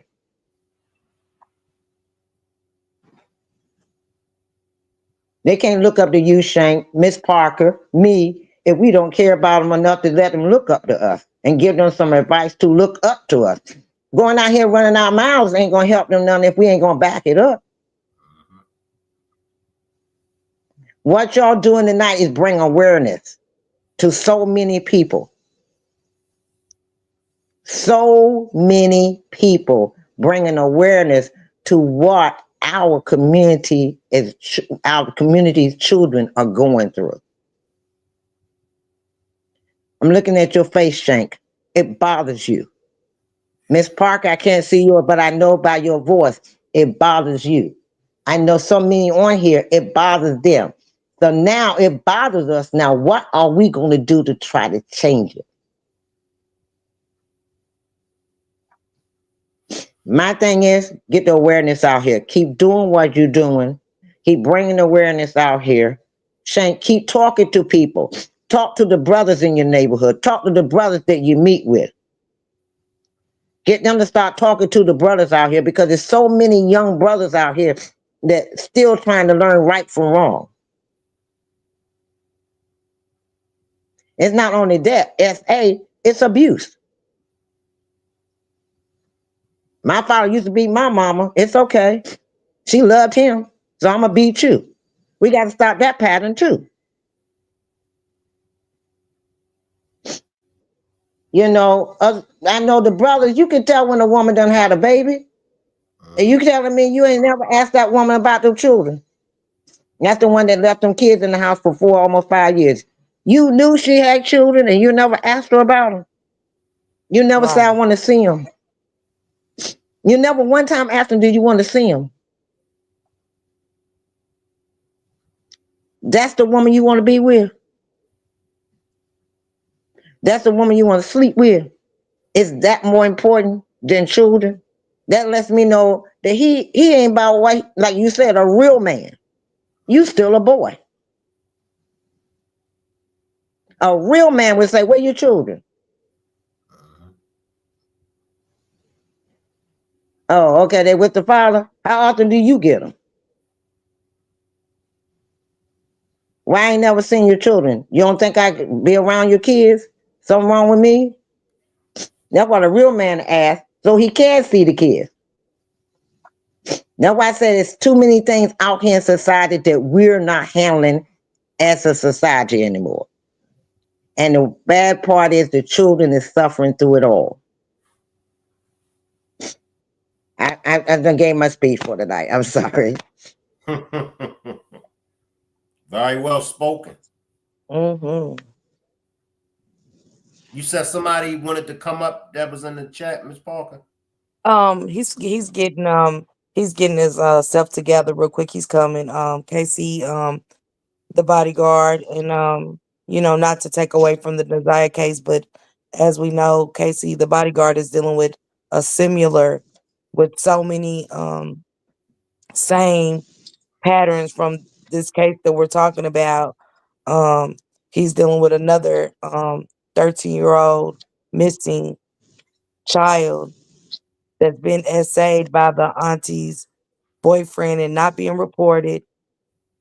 Another case of social workers not doing their job, police not That taking it serious, you know what I'm saying? He's really struggled with this case. So with Foxy coming up, and I think it's good that we just bring awareness of SA, the importance of the village. And with this case, I'm actually glad Foxy to Roxy brought that up, because even with me, and it don't bother me like it used to, but I'm more of the one that checks up on everybody. You get what I'm saying? To try to Mhm. keep my village strong, to make sure mentally my village is okay. To let them know that And there's a lot of somebody here times, that. Go ahead, Foxy. older women that set in their ways are so judgmental that the younger women are afraid to talk to them about their feelings, about what's going on with them. To a point they retreat to the wrong ones that's from the street. Mhm. Shoot, I let them know, look, I did my thing out there in the street. I ain't perfect. I'm 63 years old. I was good at what I did. Mm-mm. But I had to learn. I got a daughter now. I can't do those things no more. Mhm. You get what I'm saying? I won't Mhm. wow, but I was good at what I did. But I had to learn, what am I teaching? What am I going to show my daughter? So I had to regroup with myself. Is this the life I want to show my child or my son? That's how you treat a woman, or that's how a woman treats you, and you should accept it. So I had to get my mindset. But see, a lot of older women won't talk about their past. They act like they had the glorious life. They did everything right. Let's go. Let's go, let's go, Foxy. But honey, and I sit back and look at them. I told the lady, I said, you will never thought. She's like, oh no, I never thought. Okay, were you married to the man you slept with? Mm, Let's talk about it. Mhm. She's like, huh? Did you marry the man that you slept with for so many months, days, or years? Mm, mm. Then you was a thought. You were that hoe over there because I guarantee you he got some more. Mm. So now, what are you going to do about it? Are you going to forget about it and try to help the next young lady that come along where she won't be one? Or you going to sit Amen. back and act like are you going to sit back and act like you were religious and holy and thou all your life? Ooh, child. Mm, mm, mm. Druggies. Y'all did drugs. Now you're holier than thou. You act like the people that you did drugs with don't exist. Did you reach back to them and see how they're doing? Did you sit back and see if you can bring them to God? See, I have problems with people that fake like they never had a perfect life. Let's go, Foxy. And you Wake it can't up. talk to Wake it nobody. up. And you can't talk to nobody. Mm, No. Get out here and make your past is their future for what not to do. Everybody going through the same thing, just a different time and a different age. Now we child. got young girls that's younger at 8, 9, 10, 11, 12. They bringing on women tendencies at an early age. Mm, This when these mothers need to sit down and talk to these young girls. Because now some of these little kids are getting boobies. They're getting down there. They're maturing faster because of the steroids. And y'all act like, absolutely. oh, it's so cool. But no, they don't realize that's their hormones. So by the age of 13, their hormones going to rage when the first boy touched them in the wrong appropriate way and stimulate something. Mm, And y'all sit back too dumb to even think about it. child. So I'm bringing awareness, mothers, that your children started at an early age. Start talking to your children at the age of 12 and 13. Because that's when it's going to heighten the stimulation. That's where you got predators now, because they know the children are maturing faster and developing faster in areas that they don't need to develop. Amen. That's why they're coming after them. So now you got to be more aware of your children and their surroundings and what's going on in their lives. Stop telling them to go in the room, watch TV, do your homework, and shut up and get out of my face. Because you don't know what that child suffered from the time they left that school to the time they got home. What little boy or what man done touched them in an appropriate way? But you don't want them in your face so much and put them in the room in front of a TV that you don't know what's going on in your child's life. I ask every one of my grandchildren, boy and girl, how was your day? What happened today? And they tell me. They tell me, I got a 16-year-old granddaughter, and she told me what was going on. She met this boy. I said, okay, have a seat. It's time to talk. And I told her from a woman's perspective. She told me she didn't want to talk to him no more because Mm, he was trying to pressure her into something she didn't want to do. But if I hadn't talked to her, she would have been doing something she didn't want to do. And that's boys. Because you got the fathers. Remember, Shank? Father, you say, that's right, boy. Put another notch in your belt. mm.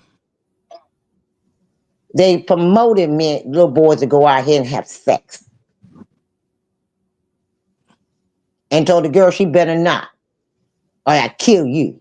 But you telling the boy to go ahead. Don't you know that one of the fathers out there got a daughter too? That you telling your son it's okay? Because you're scared that he's going to be gay? That's another pattern that has not changed. So see, there's so many patterns out here. And like you said, social service is not getting involved. They're overwhelmed by so many cases. They can't monitor all the cases. Society is ignoring them. Society, and a lot of kids that's SA responds a certain way. They act out. They mad. If you seen a child from an age of 8 to 12 that was the sweetest kids in the world, and then time they turn 12 to 15 and they're acting out and they're angry all the time, stop watching them. How they react around a man. And they'll tell you everything you need to know. Any man.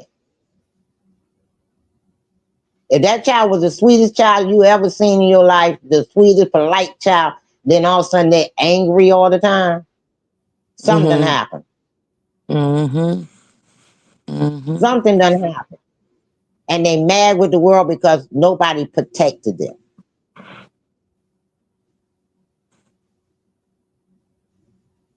Now they're wilding out.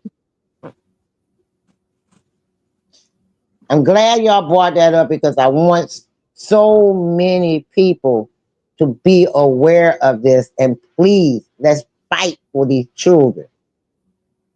They are our future. We done lived our lives. Basically, we still living, but I'm like, we done lived most of our life. Now let's let them live their life. But let them be a kid.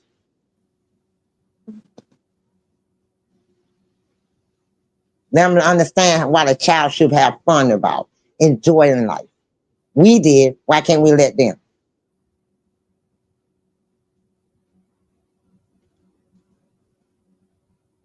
So I'm sorry. If he's coming up, I'm gonna let him come up. No, you can stay up here. It seats like 12. I think Shanks seats like 10. Our panels seat like 10 to 12 people on the panel. Oh, Miss Foxy, this has been. I mean, you can keep saying what you got to say because even for me, it's in home. You get what and I'm I saying? just And I wanted love you how to you said. know. I want everybody to I'm know you're sorry. not alone. We all in this together. Somewhere down the line, we either know somebody or we have been survivors ourselves. And we have to be there for our queens and our kings.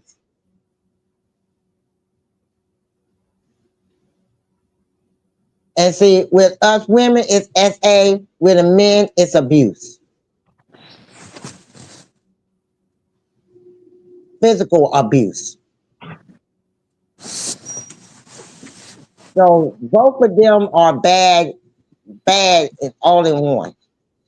You get what I'm saying? The women's self-esteem is so low that they accept any man. The man's self-esteem is so low they mad if any woman come along that's got any kind of, let me see how can I say it. They're a little bit better financially and stable more than a man. They feel insecure. So they're angry because they're where they want to be. So now they're abusing them. So you got men that abuse, men that have been SA when they were boys, and you got women that's SA. So you got all these out here trying to survive in this one corrupt world. Let me slide in, I'm sorry, Foxy. Shank. I'm Let me sorry, slide in. Shank. I didn't mean to take over your show. No, you good. We just got a new panelist. My bad, disconnect and reset. Unmute your mic and slide in. I had stepped away from the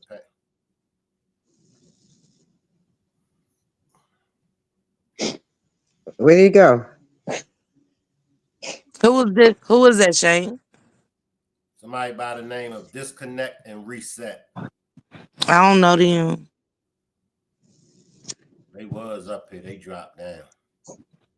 Oh, they was sitting in You the back know, chat for a minute. Yeah, let me run the probably king. was. Let me jump the king real quick, and then I'm gonna come back because I want to. Let's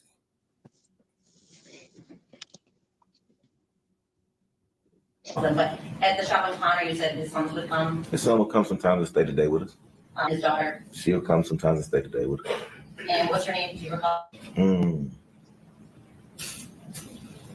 No, I don't want to misname it. Okay. I think it's someone with a J or something like that, though. I'm not 100% sure. Was she like a teenager? Yeah. She come up there sometime, but not really. Little was one at 9, 7, 8, 9, somewhere around there. Okay. And then his niece would also come? Yes. Would she come typically with?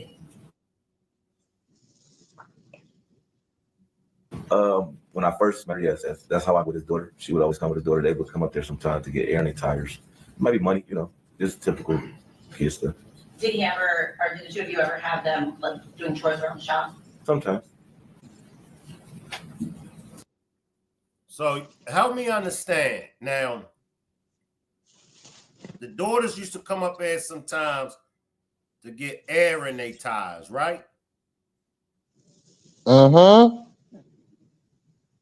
But didn't they have to push the car or the truck somewhere to get air? And if they ran on the rims, it wasn't all the way low. Or they came out there for another reason. Let me come back. Okay, Shane. So, he didn't have to get earn a tire. What it was him and Jarvis had to push the truck to the Gas. gas station. Right. Okay. My bad. Talk to you about his children? Yes. Did you talk about spending time with them? Yes, I believe he lived with the majority of them. And you said that you mentioned Tasha. She's one of the mothers of some of his children, Yes. correct? No, I don't believe so.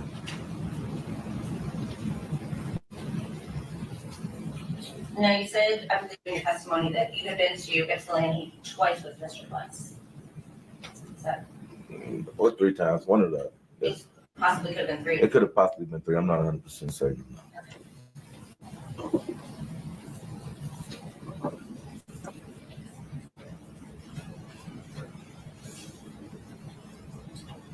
Now, one of the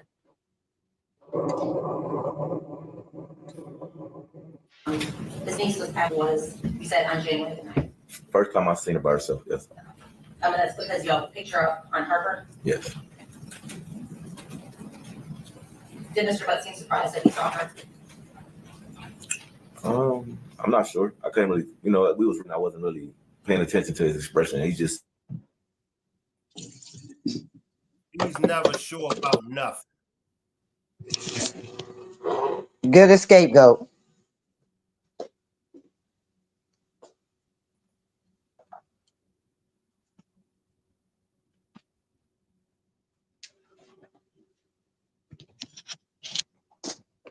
Shane, did you ask a question? Wait a minute. Excuse me if I'm sniffing. My sinuses are acting up, so I'm not crying. I'm just crying. His niece. Yes. You didn't have any idea what her name was at that time. No. And in fact, the reason you learned her name was when you identified that pic that was just shown to you, and the police told you what her name was. Is that fair to say? That's fair to say.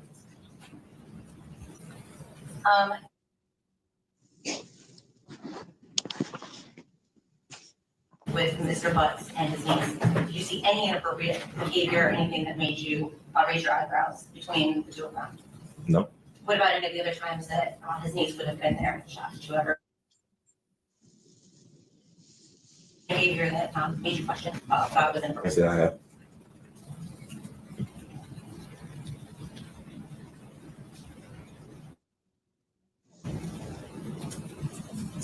Now, the 3 of you rode back from Ypsilanti on January 9th. That was your testimony, right? Yes. Was there any conversation between Mr. Butts and his niece in the car? There was no conversation between really nobody. I had the music on.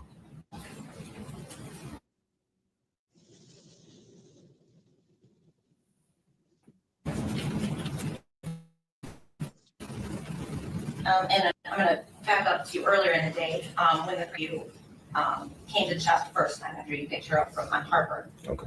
You said that she pretty much stayed in Mr. Butts' car the whole time? Yes. She said she was on her phone? Yes. Did you ever leave the shop at all after that before you guys went to Ypsilanti?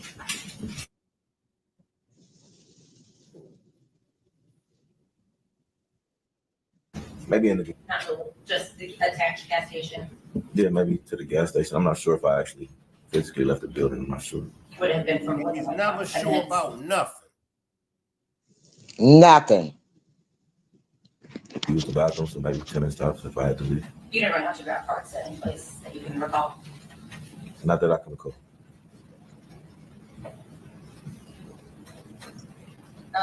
Now, after January 9th, what was the next time you said that you saw Mr. Butts?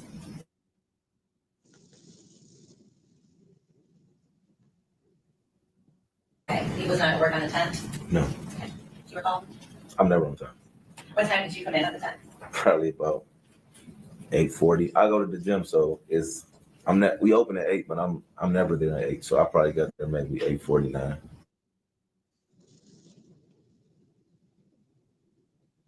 Are you the one that opened the shop? Yes.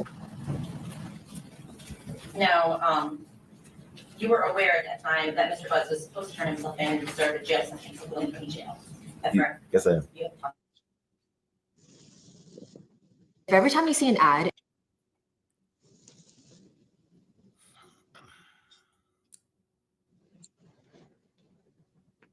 Slide in, Miss Parker. Where do I start? The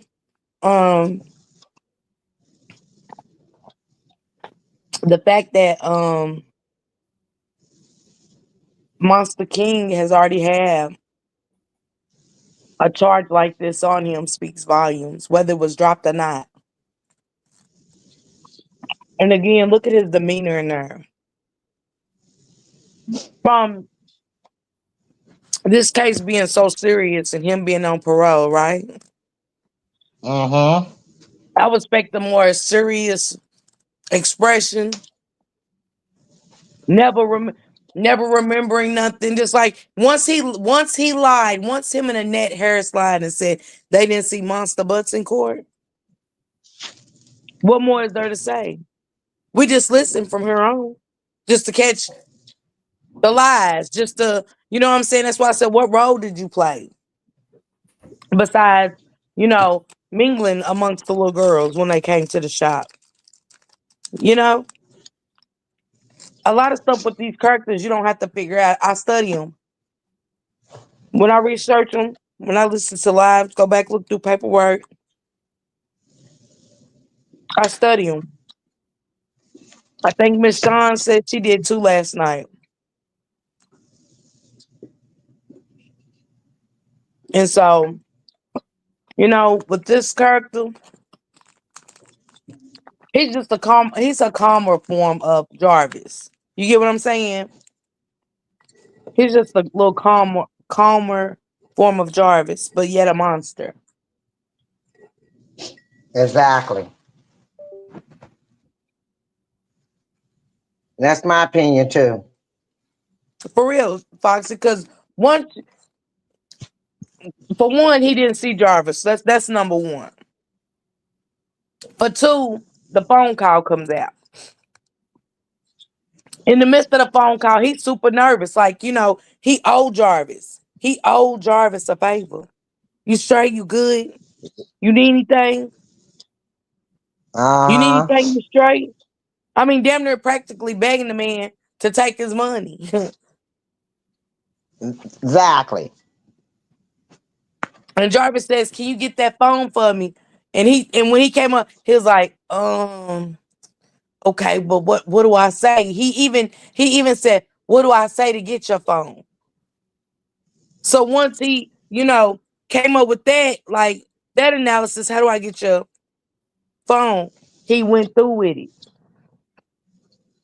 He not only asked him, he went through with it, but just, you know what I'm saying, unbeknownst to him, the police beat you to it, buddy. They beat you to it. And King is sitting on that panel because he knows they know. Yep. He knows it's over. That's why it ain't what he supposed to do at this point? You get what I'm saying? Because a nervous person that ain't did nothing, ain't got nothing to do with nothing. We nervous. We nervous, but at the same time, we upset. Right. And But at the fidgety. same time, I'm not even going to put myself in that position to where here I am on parole. You're on parole. You talking about getting straps and some more. You was willing to go get that strap and get that phone and put yourself in jeopardy because that was bigger than what you was already, you know what I'm saying, what you had that parole for and some more stuff. Them kids was bigger. And you Exactly. knew it. And he knew it. Mm-hmm. That's why we're sitting there so smug. It's like, why the fight? Mm. What I mean, why was him to get upset? He already knew he was caught. It was over. Absolutely. Absolutely. Bingo. What you upset for now? You get what I'm saying? I'm in jail. Right. Now this desire situation. He knew once Jarvis got hit with that, he knew what was to come. Mm-hmm. And that's why You're when like, you you get to know, that sister, when you get to that baby mama sister's preliminary, it was almost to save her nephew's father so he wouldn't be fatherless. yep, all that was a nail in the coffin. Mm-hmm. It's sealed Mm-hmm. now. Mm-hmm. Now all Yeah, that's left to do is bury. absolutely. Absolutely. And then he gave me that nonchalant, like, hell, it's over. Like, basically, it's over. So I might, you know what I'm saying? Whether I lie or tell the truth up here, he didn't care. It wouldn't matter. It's not all the evidence already is there. So look, he lied or tell the truth, it ain't gonna matter. It's still Mm-hmm. gonna be what it is. Mm-hmm.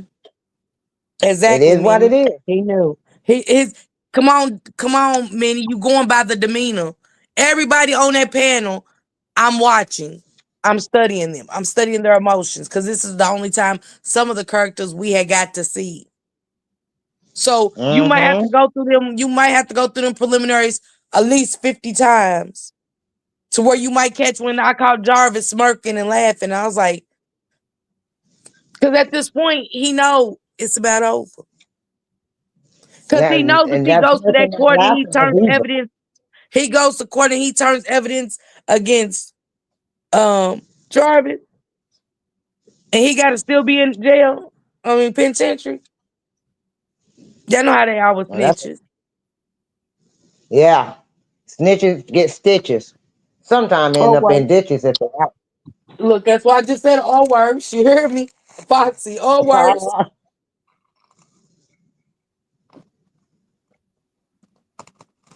It's up to y'all to pay attention. You know what I'm saying? Y'all might take something different. Oh, I pay attention to everything. Where'd she go? Where everybody go? Hi, everybody. I'm still on here. They'll be back in a minute. Shank stepped away for a moment. Miss Parker will be back.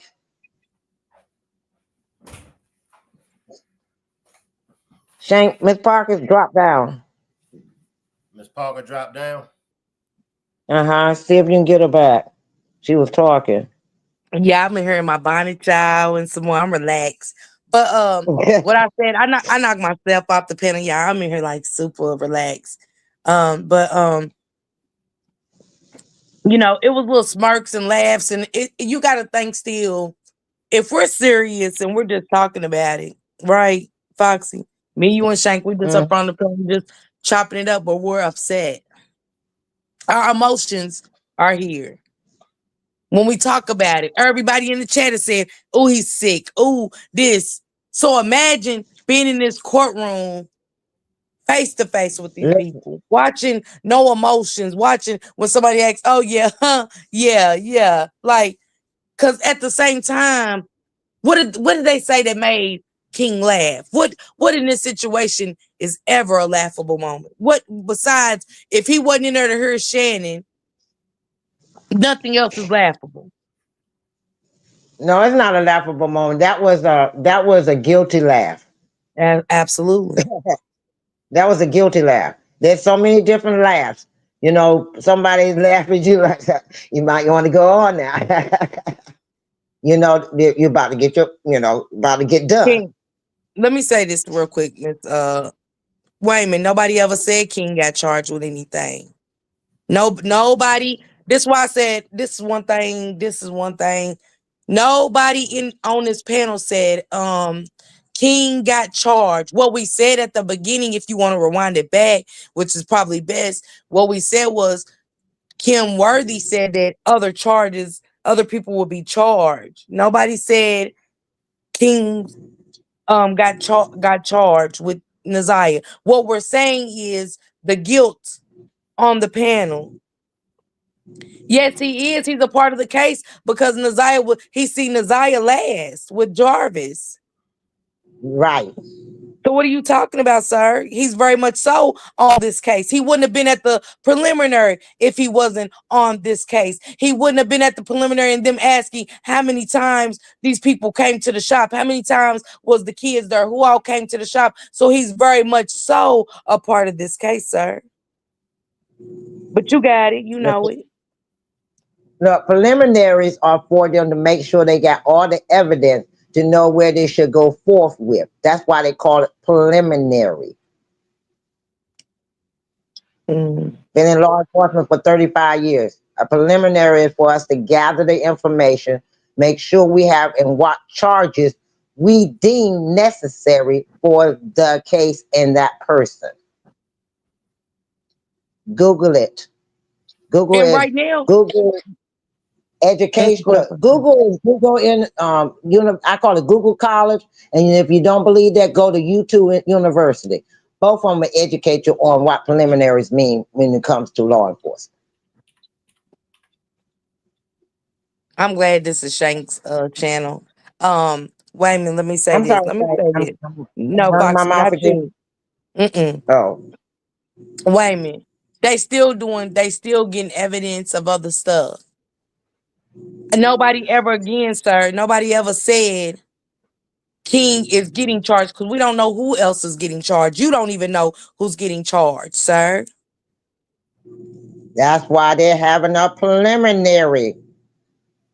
We don't know what nobody's gonna say. We don't know who's coming forward. We don't know if somebody from Frank's shop. We just don't know who's coming forward saying anything at this point. Because on several occasions, these young ladies was at this shop. These babies was at this shop where King was once around. So on several occasions, if not most, in every occasion, where Jarvis was SAing these babies.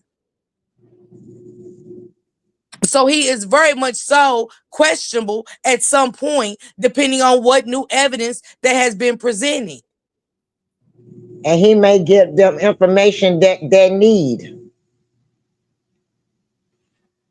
Wait a minute. I mean, this is the thing, sir. How you gonna say you don't think when the woman said other people's gonna be charged? How you gonna take what what the police commissioner said? But that's your opinion. I'm not very good. I'm not about to argue. And I always say, it's everybody's own opinion. So I'm not even right to do it. Kim said, yes, Miss Foxy, I work for the courts. You are exactly right. Thank you. Yeah. I did it for 35 years, federal and local.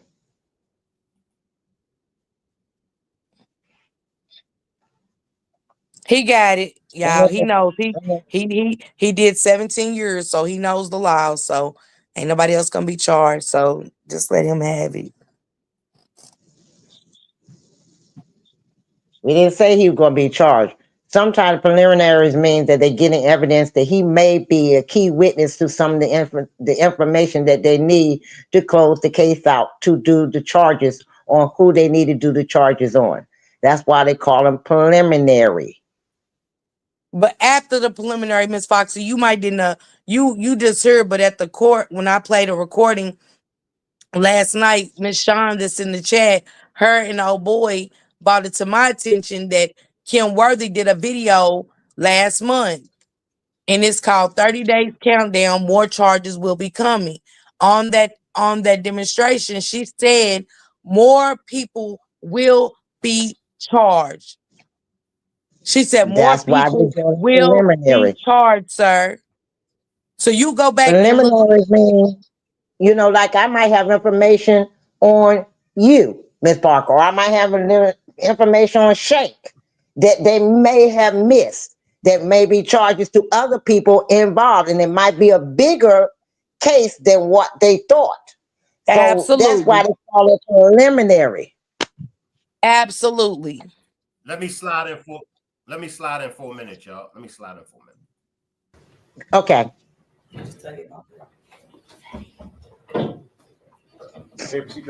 Thank you. Could you state your name for the record, ma'am? Shannon Davis. And Miss Davis, I want to ask you about someone by the name of Jarvis Butts. Do you know that person? Yes. And how do you know Mr. Butts? He was my fiance. And do you see Mr. Butts in the courtroom today? Yes. Could you point to him and identify a piece of clothing that he's wearing? She's right there with a green top on. For the record, the witness has identified the defendant, Jarvis Butts, in this matter. So reflective. Thank you. And how long, you said he was your fiance. Yes. How long in total have you known Mr. Butts? 4 years. And- Since 2019. 2019? Mhm. Is that a yes? Yes. And when did you become engaged? 2023. And can you tell us a little bit about the nature of that relationship? Do you have any children with him? Things like that. No children. Okay.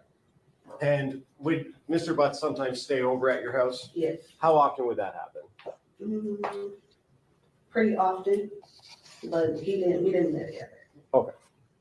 I want to take your attention back to January of 2024 and February of 2024. Did there come a time when Jarvis Butts asked you to drive him to court? Yes. And when was that? February 7th. Of 24? Yes. And was there a time before that that you had to drive him to court? Yes. And when was that? January, I think it was the 9th. Okay. It was in January. So you've at least driven him to court twice? Yes.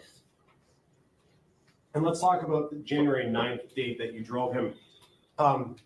What was the reason he wasn't driving himself? Why were you driving him? Because he thought he was gonna have to turn himself in then for another case, and then they rescheduled it. Okay, so on the 9th, he was supposed to turn himself in, but didn't actually end up doing that. Correct. Okay. And then on the 7th, did he ask you to drive him to court again? Yes, And what was the reason that you drove him to court on the 7th? because he was supposed to turn himself in. And did he end up turning himself in on the 7th? Yes. Okay.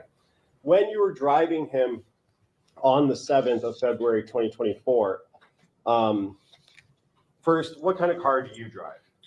2005 Suburban, And what color is it? tan, And when you were driving him to court, who else was with you, if anyone? nobody.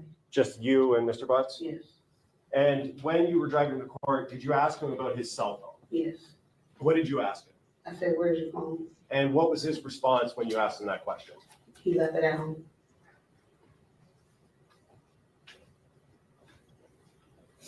And did you have any other conversation regarding his phone on the 7th when you were driving him to court? No, And what did you said he did turn himself in? yes, And so you drove back home, correct? yes, Did you eventually have some contact with the police department? yes, And where were you when you had that contact? in the hospital. And what did they ask you about generally? Did I know anything about a missing child? And do you know anything about missing child? No. Did they ask you about his cell phone?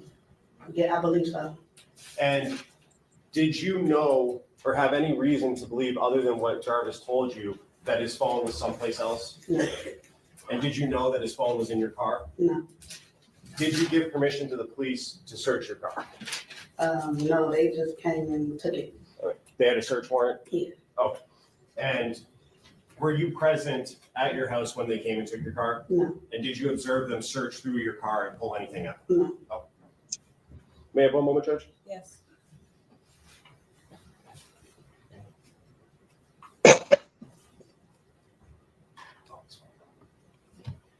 And you said you knew Jarvis Butts for 4 years, Yes, and would you communicate with him via cell phone? yes.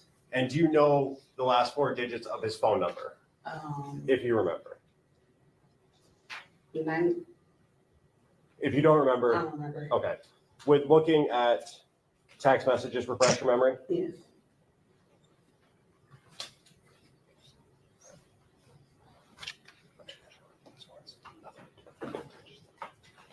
May I approach, Judge? Yes. If you could just look at the phone numbers on there. The first one. And does that refresh your memory? Yes. And what were the last 4 digits of Jarvis Butts' phone number? 8719.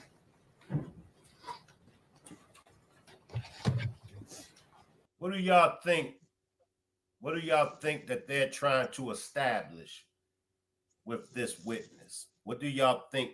You think that they're trying to establish the actual phone that was being used as Jarvis? I'm gonna say like Mm-hmm. I'm gonna say just establishing like the ninth of stories that he gave to them. Like, where was you at on the ninth? Because remember, he did say in the interrogation that he hadn't seen Isaiah since December. So basically building his credibility on where he was he with her? Because he, you know what I'm saying, he had court on the ninth. He did say that. So, just checking that out. What was your phone? And plus, you got to think, they know that they already had, the prosecutors already know what's going on. Because they had the phone calls of King telling Jarvis telling King to go get the phone. You get what I'm saying? So asking her, did she tamper with evidence? Trying to, you know what I'm saying? Just basically establish that for me. Mm.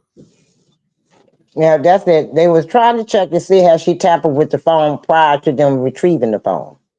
And then when they asked her, did she have kids, stood out to me because are they building a pattern where, trying to build the case too off of how he basically he only dealt with women with children. Right.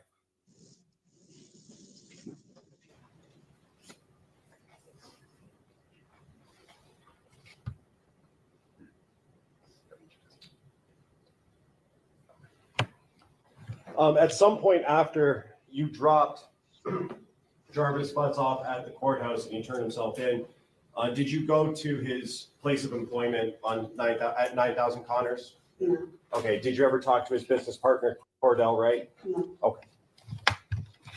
I have nothing further. Thank you. Morning, Ms. Davis. You met Mr. Butts at Frank's Garage, is that right? Yes. And that's where Mr. Butts was working about 4 years ago. Yes. That's where he do his thing at, y'all, at that shop. At the garage, at the shops. That's where he do his thing at. You were taking your car there? Yes. And I think in your words, you said you kind of never left after you met him. Is that fair to say? Yes. You guys got along really well? Yes. And you just kind of started a relationship from there? Yes.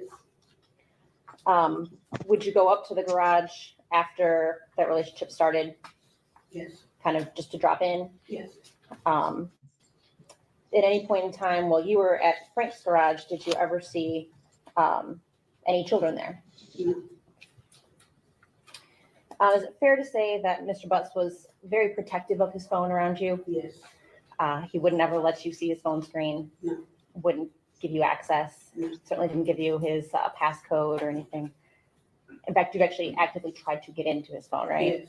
I think you had mentioned that when he was sleeping, you tried to kind of wave it in front of him to see if that would unlock it. Mm-hmm. You took a picture of his face once and tried to Yes. put the screens together.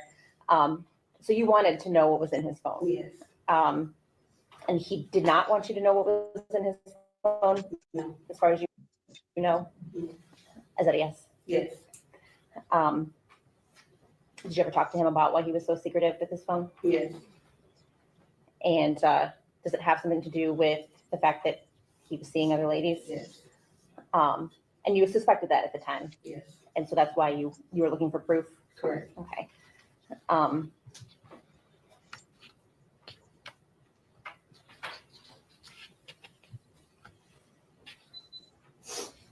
So even though you suspected that Mr. Butts was unfaithful to you, you still stayed with him? Yes. One reason for that is because he was good with the kids? Yes.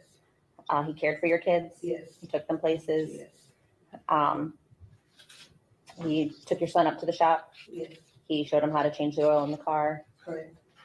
And you viewed him as a good father figure? Yes.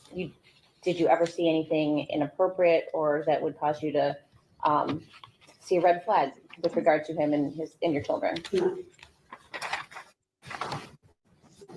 So according to her, he was good with her kids. He was good with her kids, according to her. What's wrong with this picture? What's wrong with the picture is that that's what he done. Like, just because somebody doesn't show us signs doesn't still mean that when you bring an unfamiliar person that's not their father in the home that you don't talk to your kids. Jarvis has been doing this for a very long time, and he had her brain too comfortable to where she couldn't see signs. It's not that she just didn't see signs. He had her that comfortable to where she, you know what I'm saying, wasn't focused on seeing signs. That's my point. That's If my you opinion. if you are cunning like he is, he's going to give you that aspect that they are good with kids because that's how they build your trust. Once they build your trust and your wall is down, that's when they become predators. Hmm. Let me They're ask y'all. not going to show you that sign off the top. Right. Let me ask y'all something. And I'm asking all ladies, based off of Jarvis Butt's physical appearance, would y'all have been attracted to Jarvis Butts? Mm-mm. Is there any lady, is there anyone that based off of his physical appearance that they would have been attracted to Jarvis Butts? Good night, Juanita. Good night, Juanita. Shank, let me And I'm say going to be this. honest. He's not a bad looking man. He's not. You get what I'm saying? With us knowing what he is now, he's ugly, but he's not a bad looking man. So that's a good question. Because, you know, the first thing everybody going to say, I could never. He's just not my type based off the looks. You get what I'm saying? That's true. That's what I was about to say. It's not so much of the appearance, it's how they carry themselves along with their appearance. If he's a smooth, as back in my day, smooth operator, smooth, talks real good, know how to, finesse a woman, yeah, he would probably be okay to talk to, hang out with, be about, stuff like that. Yeah, he would be all right. But the Is problem is there, now that we know what he is, nah. is there any ladies? Is there any ladies that would have given Jarvis Butts a second chance? Oh, absolutely not. No.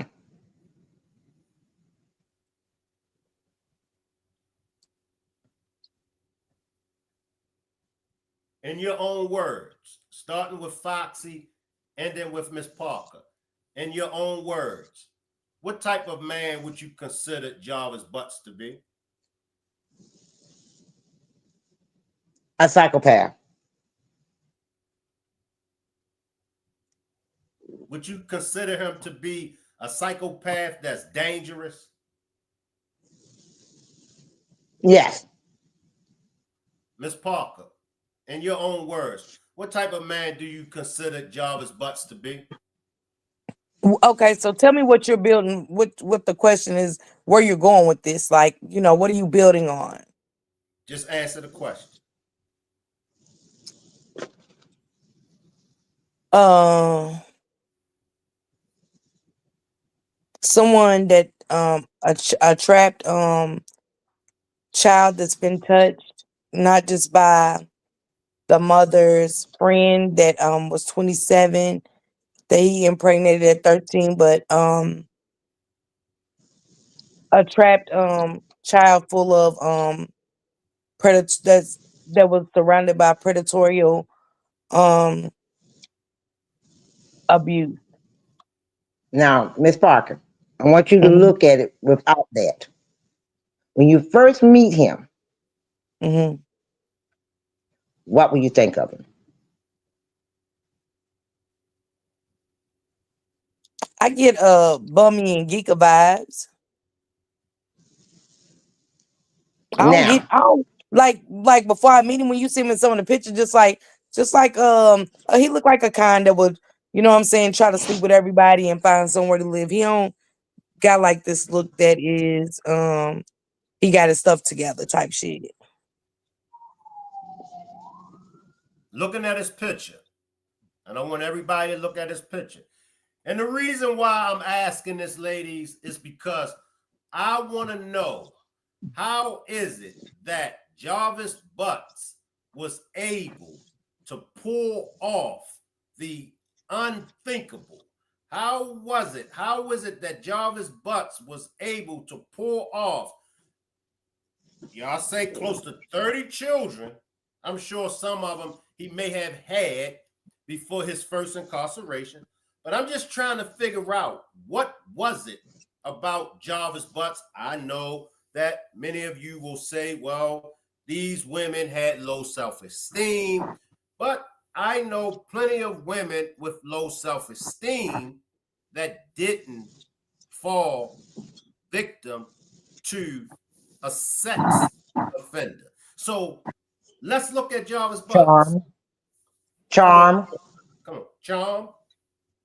Charm. A man can charm a woman.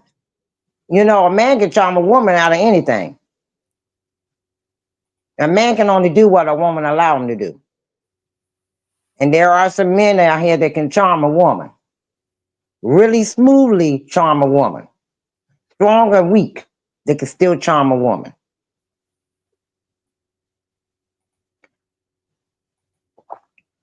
And he's not a bad, like Miss Parker said, he's not a bad looking guy. If he dressed the right way when he approach you, carry himself the right way, he can charm a woman into thinking that he's okay. That's the vibe he give me. As time go on, that's when you start seeing the psychopath. It's a good question, Mocha. This is a good question, or a good comment from Mocha. Mocha says, I always wonder if he goes after women that remind him of the women that sexually assaulted him at a young age. What do y'all think? Remember I said, something happened to him when he was younger. Remember I said that?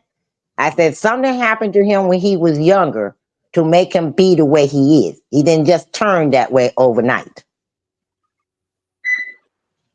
Come on in, Miss Sean B. Hey, y'all. Hey, Miss Foxy. I appreciate everything you said. I appreciate the floor that we gave you. Everybody respected you and your stature, and you spoke volumes. I give you that. Salute, Queen. Salute to you also, my queen. Thank you, babe. Shank, to answer your question, upon meeting him, just eyesight, I would see a young, light skinned dude. That, in my opinion, it doesn't attract me. I am not particularly attracted to light skinned men. They got to work a little harder, just on the eyes, right? For me. My daughter's father had to do it. He's a light skinned dude, but he had to go a little bit further. He had to show me something, right? But my particular taste is a distinguished gentleman. I like salt and pepper. I like the older persuasion. I don't know why, but I do. I'm just attracted I to love it, a right? bald headed man. No, Um, say I like the bald headed men. It's something about them that's distinguished too. I'm sorry. Go ahead, Miss Sean. mhm, mhm. And then when he opens his mouth, I'm looking at his teeth. I like to see a beautiful smile. I like to see pretty skin, fingernails. I'm going from the top of his head. It's my eyesight, right? I'm going from the top of his head to the bottom of his shoes. I need to see his shoes, his socks, the shoes that he's wearing, if his sneakers is ran over, if they tied. You know what I mean? I need to see all of that. And then if all of that takes me to the next stage, then I might be willing to listen. But my eyes have to be satisfied first, right? So then if we get past that, I might give you a couple of moments to speak. And if when you open your mouth, you don't teach me something, you don't spark my interest intellectually, I'm sorry. Next. It's really just that simple. Fortunately That for part. me, I was the only girl raised in the family in my generation, in my family, around a whole bunch of guys, a whole bunch of boys, all my cousins, my brothers. I'm the only girl my mother had. My aunts had 5 boys, all that kind of thing, right? So I got to see it. And I'm the baby. Everybody else is older than me. So I got to see it. I got to watch it. I got to listen. And fortunately for me, I was never allowed to like tag along. So I had to kind of stand over to the side, just pay attention. So, and I'm not saying that growing up, my teenage years, my young ladyhood, and coming up, I didn't bump my head. Of course, I thought I knew what I was doing and I had to learn different, you know. Who didn't? Look, who But as far didn't? as right, but as far as attraction is concerned, man, that brother got to have it going on, like dead ass. He's got to have it together. He's got to have it together. The way he walk, the way he talk, the way he stand, his mannerisms, all of that. And I don't see none of that. I see a bum trying too hard. And you can tell. You can tell sincerity. You can see assurance. You can see confidence. Not cocky, confidence. You can see it. And so, no, it's a firm no for me from the gate. A firm no. Mm-mm. I Nah. mean, it's not so much of the outside, it's more what you bring to the table, the substance for me. You got, like you No, said, you got to give me, just you got to upon spark my meeting them. interest. Just upon Still, meeting you got them, to, Miss Foxy. yep, that's me. Like You got to just spark my intellect. Have a seat. yeah, Let's just talk. yeah. Yep. Like you walk in You the got to live what store. comes out of your mouth. You can dress as a bum. You can dress as, look, he might come in there, GQ. But Mm-hmm. if he ain't saying nothing out of his mouth with substance, that don't matter. Right. That don't matter. Have a seat. Let's talk. How you doing? My name is blah, blah, blah, and yours. And then we start talking. So what do Mm. you do? Where you see yourself in 5 years? What are your goals to make you get to that point in 5 years? And when they Yeah, start saying, it's a when you lot of start, when things they got to start get saying, into that conversation, though. It's a whole lot that got to happen before I'm even willing to have that conversation, though. For real, for no, real. them the three questions I want to know. Your name, what you do, what's your goal in 4 questions? What your goals is in 5 years, and what are you going to do to reach those goals? And if you don't spark my intellect, and then I say, well, have a nice day. It was nice meeting you. And I walk away. I ain't got time to play games. Now let me slide in. Let me slide in. Mm-hmm. I don't want none of the ladies to act like y'all never took a chance with a Jarvis Butts. Is it Oh, I did. any, hold tight, is it any lady, is it anyone that's watching, listening, is it anyone that has never took a chance with a monster, with a bum? Anyone? Because see, me as a man, I want to know how in the hell Jarvis Butts was able to put his game down, lay his game down, and for years get away with it. His charisma. Maybe when I was younger, much, much younger, young and dumb, me, myself, didn't know my own worth. So I may have given them a couple of moments of some conversation at a nightclub, at the spot I was at that night. Hey, how you doing? I'm good. How you? Type of thing. You know what I mean? But once I got older, no, sir. I'm sorry. No, I did it. I did it. I Let me was let given. I did too, Sean. I don't mind. Ain't no shame in my game. I'm like what Miss. Let me, Shane. Can I say this? I like what Miss Foxy said earlier. As black women, man, we got to stop acting like we was just perfect. We just lived a perfect life. We ain't never made mistakes. We ain't never made bad choices. And I be Exactly. wanting to and this is a good conversation, Shake, that I think I'm gonna have for a later date because I see it Hmm. and I'm seeing it Hmm. all too much. And that's why I tell my truth. That's why I stand in my truth when I talk. You know what I'm saying? Because that's a Yeah. good question, Shane. Yes. Yes. I I gotta I, get you know, Kenya didn't in. you say I was the top? Let me get Kenya in because she new on the panel, and then y'all ladies can come back. Come on, Kenya. Hmm. Hello, hello. Can you hear me? Okay. Yes. Okay. I have had a Jarvis. Um, not intentionally.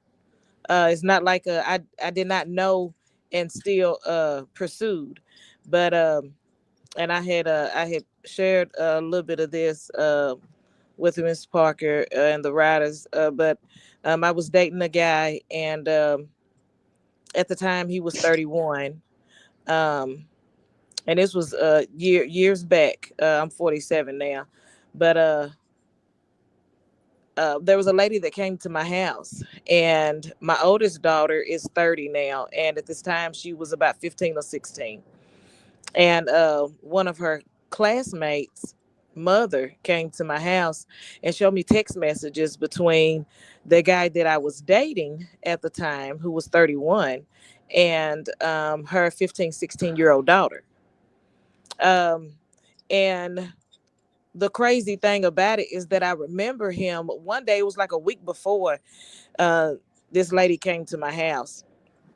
I remember him coming to the house, to my house, because we didn't live together. But I remember him coming to my house, and he was talking about how fast these little girls were, and it was three little girls that would be walking up and down the neighborhood a lot. And I said, "What you mean they fast?" And he was like, "Every time I come down the street and I have the music on, they stop and start popping their little tails and stuff." Okay, well, come to find out, no, it wasn't that that's what they were doing just because they seen you coming. When you seen them, you would turn your music up because you knew that that's what they would do.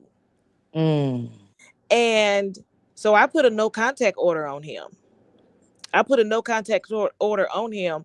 For one, I'm not that desperate for a man. For two, I don't need a man around me and my children. I have three girls and a son. I don't need a man around me or my children that bad for me to know, because if you're willing to touch someone else's, and the daddy came to my house looking for him, and he was like, no nonsense. Um, if you're willing to touch someone else's 15 or 16-year-old daughter, you will touch mine. And see, that's when, things will get a little different, because, anyway. Um, but I just wanted to say that not only have I dated a Jarvis, I've dated a Pookie. you know, I've I've I dated, had a few of them. I've dated some that was not good for me. And there was a time where there's been a man that has dated me when I was not good for him. That's the Let's go, sis. conversation I want to I mean, have. come on now, like, let's call a Look, spade a spade. Let's this is go, the sis. conversation. This is the conversation I want to have. Continue, Kenya. Continue. Yeah. And there was some things, now, of course, the topic of conversation that we're speaking on now, I've never been into that. But there were things. I was promiscuous. um I tried to be a player. I have been manipulative, and I've been not so good for a man that I tried to portray myself to be. There's been times where I've met someone and I seen that there was I or I felt a little less worthy to be with them. So I tried to portray myself as being something that I wasn't. So upon me trying to portray myself as being something that I wasn't, then I had to keep up an image that I didn't have. Mm. That part. Been So there before. I've never been the Jarvis, but I've been the Pookie. You know, I've been the one that didn't have it as together as I made it seem like I did at the time. And I was robbing Peter to pay Paul and was Mm. trying to make things look all kind of smooth and everything for me to try to keep up with this brother because I wanted to be on his arm. I wanted to be the one. I wanted to, when the other female that's interested in him, she's more equipped for him than I am. She's more equipped. So I'm playing. So I've been the catfish. I've been the one to do the catfishing before. Like I said, let's call a spade a spade. I'm not perfect. And I'm no angel. But at the same time, um, I've been the one that was doing the manipulating. I've been manipulated, and I've been the one doing the manipulating. I think every woman has done that. Yes, you know.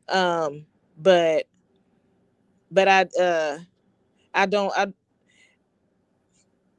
You can't sit up and allow anyone who shows interest in you to come to your house, to parade around your children, um, to meet your children. Mine are grown. Mine are grown. And in my house now, I've been in the same house since April of 2003. I raised all four of my kids in the same house. And it's just me and my son, and he's special needs, and he'll be 32 in September. And I say that to say that I'm not in a relationship. I was married for 11 years at one time, many years ago. But there has been men that have found interest in me, whatever that interest is. But you can't come to my house. You're not coming to my house. You're not coming to my house because my children have unlimited access to my house. And it's not no, oh, you can't come at this time, at that time, at this time, at that time. And I have a 26-year-old daughter and I have a 25-year-old daughter. And although they're grown, you can't come to my house. You're just not doing that. They don't live with me, but I'm not even about to get on that level. They don't know nothing about you. And if you're trying to pursue me, you try to pursue me from where you're trying to pursue me at. You don't need to be at my house. So I just wanted to say that. I just wanted to say that yes, I have dated a Jarvis. I actually ran over him in my yard because I had a no Oh contact Lord. order on him. Yes, I had a no contact order on him, and he came around and he wouldn't leave. He actually had a $50 bill and a $20 bill in his hand. I was on the phone with my dad. It was about 7 o'clock in the morning, and he was holding on. My window was cracked a little bit, and he was trying to hold on to the. And I was trying to back up out of my driveway, but I live on Main Street. And make a long story short, I wasn't able to back up out of the driveway like I wanted to because of the traffic. So I put my vehicle in drive and I flooded his ASS up under the tires and I ran over him and I called the police on myself and the police seen they had a no contact order on him. They told me to have a good day and they went to go find him. He was not supposed to be around me anyway. So basically you got what you got. So you got the gap before the gap got you. Yes. Yes, because see, I'm telling you, I'm gonna kill a stick and paralyze a brick about mine. I need you to stay away. Yeah, yeah, yeah. So everyone be blessed. I just wanted to come on because it was too much to type. And that's it. That's all. I All appreciate Thank it. right you, now. Kenya. Okay. Thank you, Kenya. Yes, ma'am. Thank And you. don't get me Love you wrong, too, sis. Shank. You know what I'm saying? Don't get me wrong. I've been through it. You know what I'm saying? And I dare the first person to throw the first stone. You know what I'm saying? I've been through it. We all have. We're human. But your question was looking at that picture that you posted, would I give him a chance? And it's not based on what we know, just what I see. And what I see, the answer is no, because he looks like a bum to me. Now, if that sounds like, I think I'm all that or whatever, whatever, then I'm sorry, but I'm not sorry because I do. I have standards. And if a lot more of these women had standards based on what they've been through instead of staying stuck in their trauma, then we might not even be having this conversation right now. Naziah would be laying across her bed. Well, no, it's 1 a.m, so she'd be asleep, getting ready for school tomorrow. You know what I'm saying? It's called standards. And there's nothing wrong with having standards. Admitting when you're wrong, correcting them, and trying and doing your damnedest not to repeat it with him nor her. You know what I mean? And you know, younger, hell yeah, I bumped my head. I thought I knew it all. I thought I was the cutest girl in the room. And I had to learn different. I had to learn that looks aren't everything. You know what I mean? It's superficial. Looks fade. And then what do you have? I had to learn all that. Yep. I had to learn my worth from inside, you know, beyond the pretty, beyond the long hair and the good clothes and where I live and he or she. I had to learn that. But once I did, Jarvis couldn't stand a chance. But even when I was younger, though, I still tried to go after the popular boys. I did. That's just a fact. And see, let me say this for Like, us fellas. And of course, I can't speak for all men. So all men is not like this. However, the majority of us, believe it or not, when it comes to sex, we don't look at sex the way females think we look at sex. We look at sex really as a game. All right. mm-hmm. We looking to see how easy it is to sleep with To y'all. get it. That's the Mm-hmm. whole game. Because believe it or not, most of us men, not all, but most of us men, we were raised by our mothers. And one of the things that we inherited from our mothers is that pain. We watched our mothers be abused, misused, or confused by a man. We watched our mother without a man. We took on all of that because a mother's love for her son is way different from the love for her daughter. You know. Yep. So for us, I can speak for me. In my younger days, I'm older now. I'm mature. That's not my get down. But for those that want to know the history of the hot dogs, I'm gonna give y'all a brief history of the hot dogs. I used to feed the hot dogs to the group home girls because I didn't care about them. Why I didn't care about them? Because it was easy for me to sleep with them.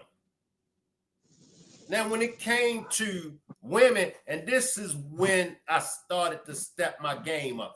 Now, this is 8 years ago, y'all. So I just want y'all to know this was in my teenage years and my 20s. Right. Long time ago.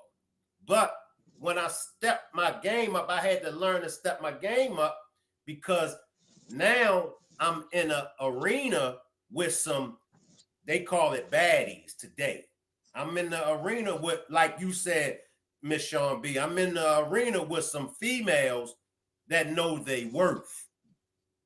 Now, when you dealing with women that know they worth, and you ain't gonna get in they panties just that easy. It ain't happening. That part. It ain't happening. Mm-mm. So I really had to work. I had to step my shoe game up. I used to ain't wear shoes.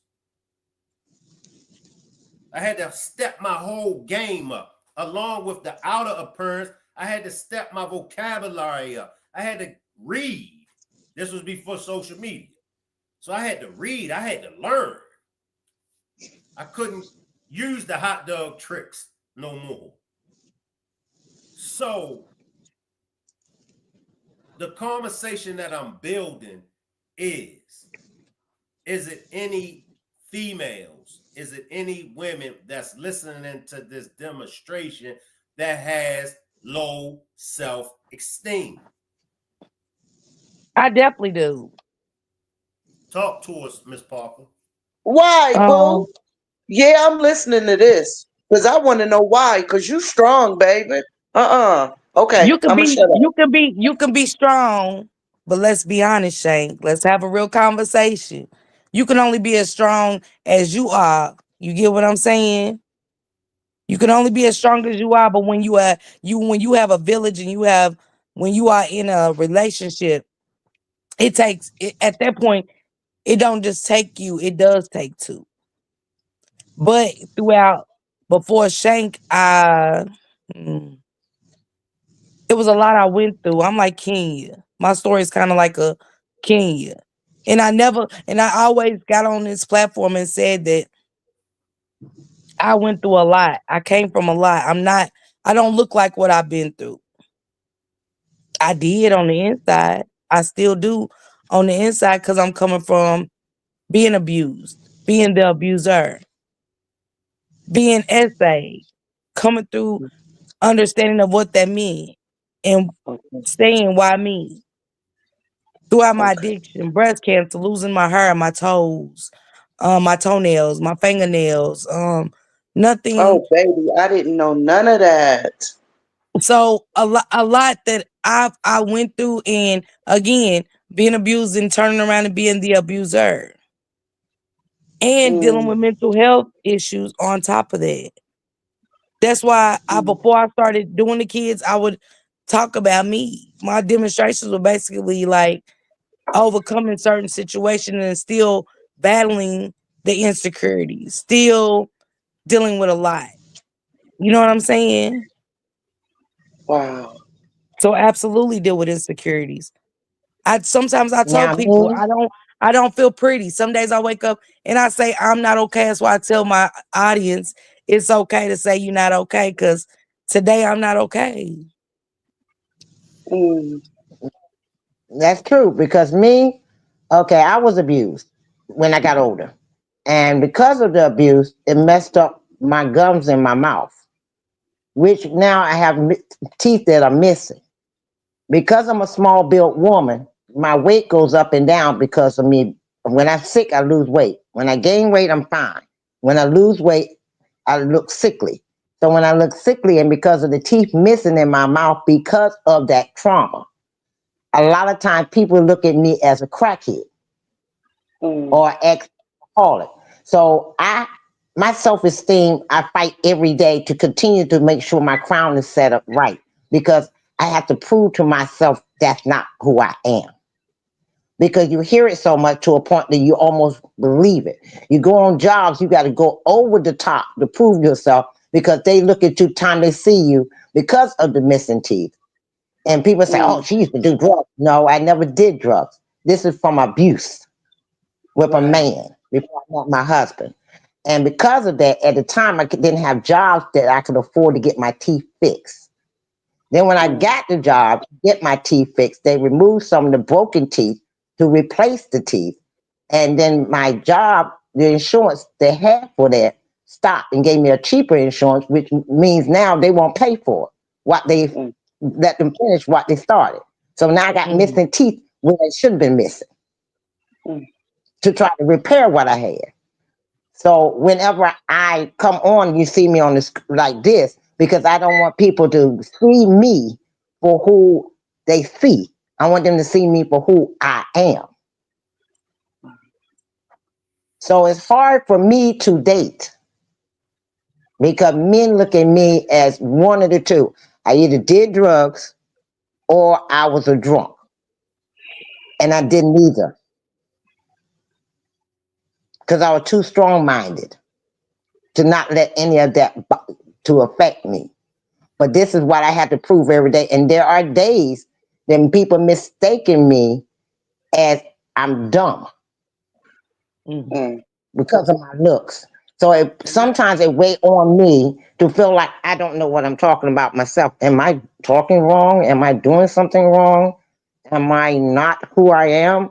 I fight depression every day stay to right there, make Foxy. sure.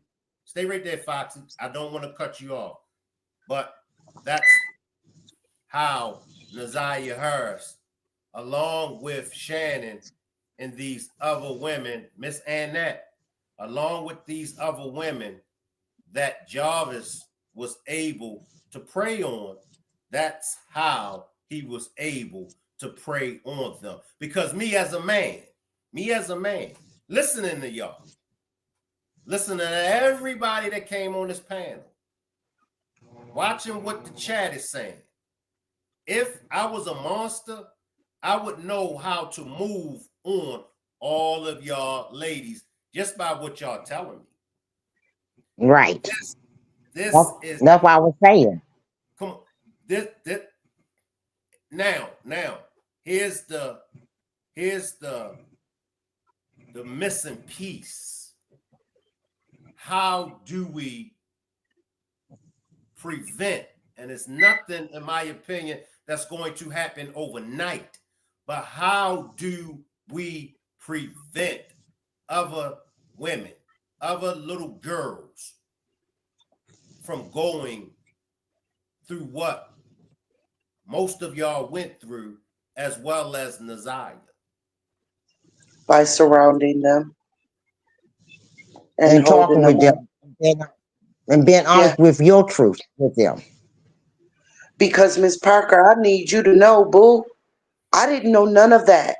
Now I read your Cash App and I saw that it said cancer, but I didn't know. I thought maybe you were paying homage to someone you loved that went through it. Baby, when I see you, I don't see none of that. Yeah, my mother I don't passed away see a couple of years from breast cancer too. see So what I'm saying? So I just want you to know that the first time I saw you was the day we were doing the cookout. That's the first time I saw you live. So you're smiling and we jamming and we laughing. I didn't see none of that trauma. And you had I think you had a bonnet on and you was in your White House coat. You know what I mean? hmm You look like a strong black, you look like a mother to me. You look like a mother to me. I but saw that's none what of that trauma. I use my platform for when I first started. It was all about how do I always tell my subscribers they help me just when they think I help them, they're really helping me. And I had to change how I came on my platform because how could I utilize it to help if I need help, to help somebody if I need help? So I started making content, you know, and that's what some of my lives, like the content lives that ain't about kids, those are when I wake up and I'm going through something. So I made it out of content. Well, it's If I'm having working. an ugly day, if I'm having a sad day, if I'm ready to give up, I have suicidal thoughts. I really Oh have. my gosh. But it's been a while. Now, let me take that back. It's been a while since I've Okay. had that, Praise but I the deal with Lord. mental health issues too. So I had to, the platform was good because there was ways for me to come and express instead of going in the room, staying locked up in the room. Because normally I'm in a room with the door closed, blinds closed. It was therapeutic. So I had like an episode, maybe like a couple weeks ago. Y'all probably didn't even realize it.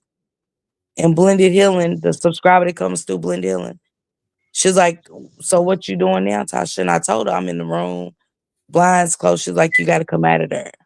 Open them blinds, come out." And ever since then, I had a, you know what I'm saying. And when you're dealing with those kind of things, like my brain works a million miles per hour. That's why I sleep like I sleep. I'm up like I'm up. My brain just keeps going and going. And I think I give myself more. I still don't give myself enough credit, and I give myself I make myself available to people that don't do the same for me. Right. You give more than Been you there. receive. Oh, I definitely do. I've been there. I definitely do. Baby, it's okay not to do that. You do know that, right? That's my It's problem. okay. It's okay. It's okay to say, not today. It's That all part. right. It's all right. I don't feel like it. Miss Parker, do you got da da da? No. It's okay. It's all right to It don't look make at, me less of a it's all person. right to gauge those that always have their hand out, metaphorically speaking. But it's never to Mm-hmm. hand, but it's never to hand you something. It's okay to gauge those people and to start to say no until you start to pour back into me. I ain't got it to give. That's all right, boo. Because one day you're going to wake up and you're going to be so tired and so empty that you're going to be weak and we need you. Man, I wasn't playing Yeah, when we I do. said what I said yesterday. I didn't know none of this about your story, yet I'm still pledging to stand next to you. And yes, we need that for the Shannons of the world. But Shank, it ain't gonna start until that girl starts to make some admissions. We can't attack it if we Mm-hmm. don't know what it is. We can't That attack part. it if we don't know what it is. And so Exactly. until she's ready to acknowledge what she did wrong, which all the research of all the content creators can admit she's never done. She's never said she was wrong. Ever. She's never, and that's the first step. That's the first Yep. step. That's the first step of recovery. And I To don't care how you understand what's break it wrong. down. I don't care how you talk, how proper you put it, how much slang you use. We all speak differently, but we understand it because it's one point, the truth. That well, part. And until the women and the men of the world are willing to stand in their truth, we can't fix Mm. that, boo. I can't work with no mess. I say what I say about Roxy. I say what I say about all of them. All of them.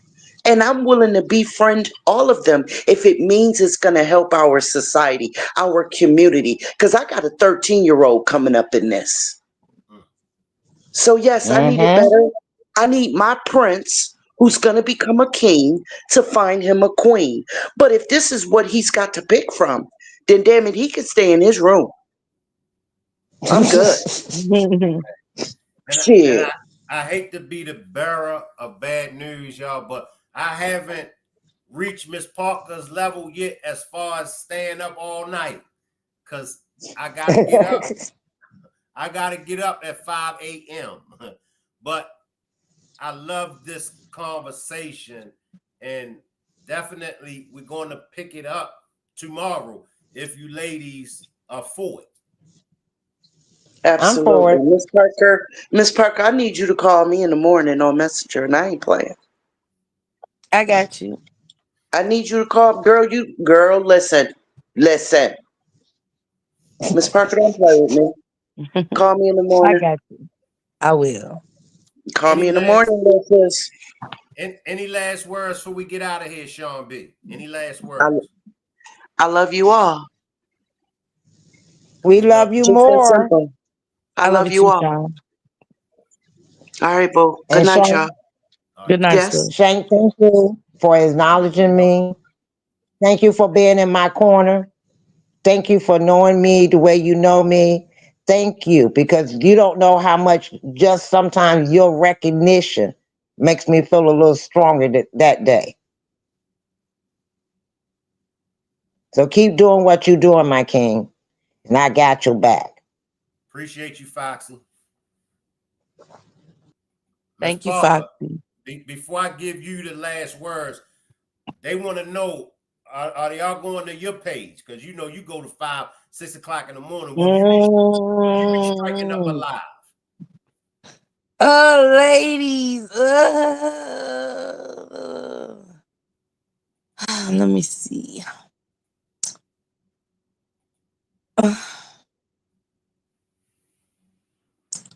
I probably can go for about an hour. Just an hour, y'all. Just the hour. Just the hour. I do want to break down some stuff. So, yeah, just about an hour. And if I do no longer than 2, y'all, no longer than 2, because I am sleeping tomorrow. I'm not going to be on live. I'm just going to moderate tomorrow night. I'm super tired. Today was exhausting. And me, Sean, and oh boy, stayed up. They rocked out with me, and the rest of the riders in the chat rocked with me. Callie, I do. You hear me up here like, and I told Callie that I was like, sis, I need a break. I do. Because mentally today has been draining, y'all. We went through a lot. So I don't know. I'm going to take tonight off, y'all. Let me just be honest, because I did tell everybody I'm tired. I am. But I'll tell you this. Tonight I'm a rest. And I think I will hit live about tomorrow night. I think I might after Shank. I don't know. But once Shank gets his live done, I might stay up all night. But I am exhausted. I am. And come on, y'all done made Shannon come for me and some more stuff, riders. Y'all done made Shannon come. Look, the riders made Shannon, you know what I'm saying, start talking and told us. The riders made Shannon say how she really felt about that baby. Okay?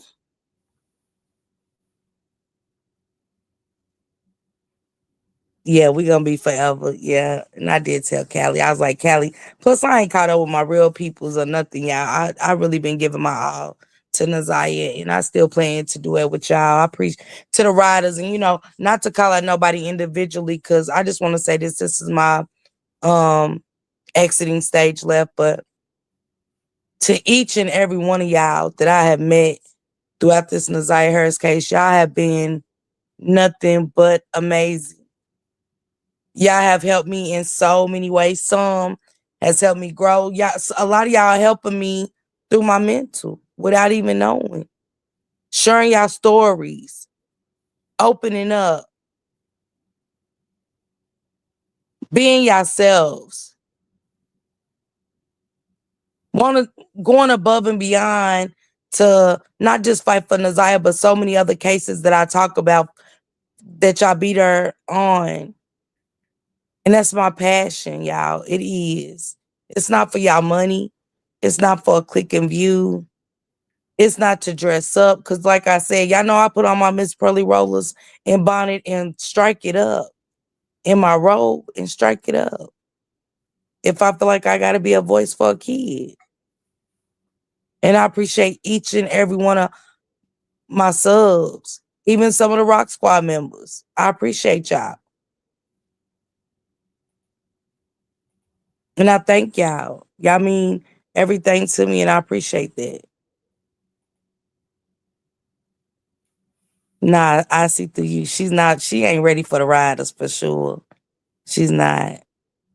Yeah, everybody need to go bed. Everybody need to go bed. Portia, you was up last night. King, you was up for sure. Top Flight was up all night. Sean, me definitely. And old boy had to go to work, y'all. So I don't even know how he's doing it tonight. Like he's at work, and I don't even know how he's doing it. Sugar Hill was up. You know what I'm saying? Sean's husband even got up, Shank, and gave her that look. Like, really? For real. Yes. He got up, because he was getting up to get ready for work. And he gave Sean that look. And we just crack up because he just stood there for a second, like, really? So, yeah.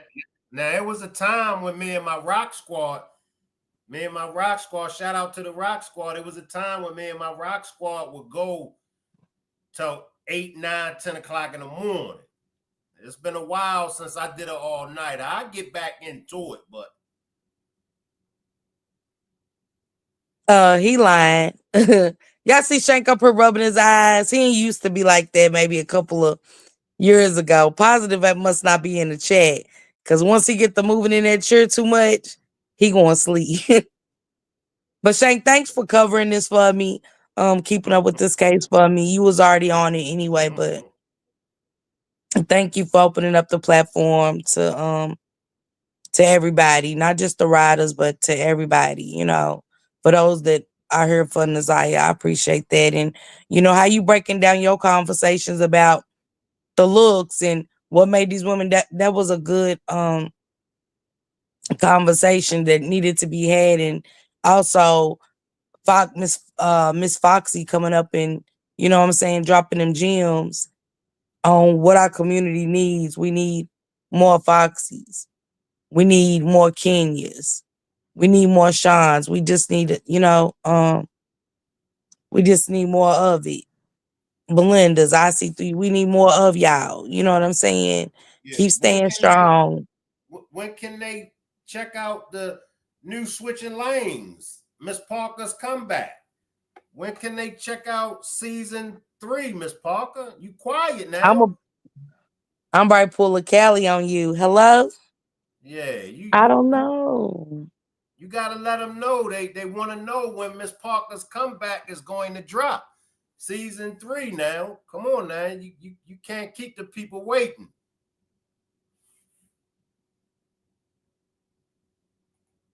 Maybe the first episode might drop maybe next weekend. I want to give it a maybe it should be next weekend, the first episode. Cause I can't be looking any kind of way. So, and I already had to hit somebody up and hit an old character up, and he was super excited and stuff like that. He was like, breaking news. And so I'm excited. Y'all go make sure y'all go check out the Switching Lane series. It's on Shank Rock's page under videos. Check it out. Leave a comment, let us know what you like, what y'all would like to see out of it. And next weekend, first episode next weekend. And just so y'all know, with these Switching Lanes, none of the characters ever wrote anything down. Everything me and Shank and everybody did in Switching Lanes, it was just like, I would be like, "Ooh, Shank, I know what I want to do."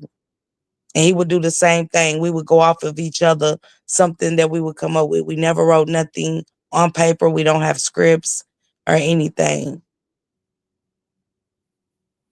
Well, Miss Parker, I appreciate you and your riders coming over here rocking with me and my rock squad. I'll leave the chat running for like 5 minutes and y'all can still hang around. I guess Miss Parker, I'm gonna have to give Miss Parker like 5 or 10 minutes to strike up her. You said you're going live, right, Miss Parker? No, I said I'm going to sleep. Okay, well, Miss Parker going to sleep.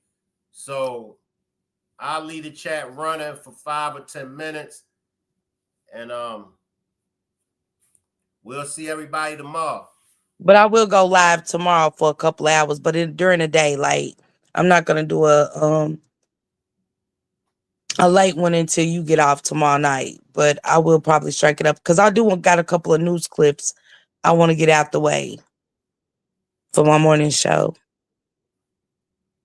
All right, appreciate you for coming up, Miss Parker. Salute everybody. Good night. I'll leave the chat running for a few, and y'all can hang around. Salute everybody. But I don't want to do this no more, Miss Parker. What? You don't want to do this shit no more, nigga? You're not listening to me, Miss Parker. And you know, with the demonstration that I've done, we gotta agree to disagree. The fuck you thought? We was going back to the mud with this shit? Huh? It's part of life for you. It's part of the pussy for me. All right, Miss Parker. But at the same time, we need to know where you got that information from, because From my the partner wouldn't street. do nothing like From that. the street. Nah. The streets be talking. That's where And why would you bring this up right now, TT, knowing that Miss She Parker's going asked through her me. situation? She called and asked me. I didn't bring it up. She called and asked me, and I'm a real friend, so I'm gonna tell the truth about it. So well, then niggas tell the don't whole come trying truth, to check then, me TT. about it. It's what Tell the the whole truth truth, is. then, TT. being my friend through my Of course, situation. I'm being your friend.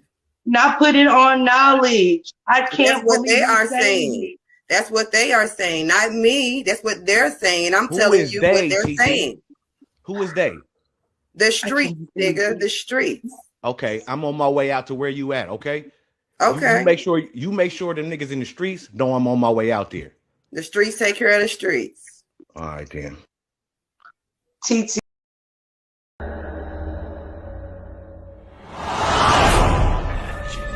Wait, why is it so dark in here?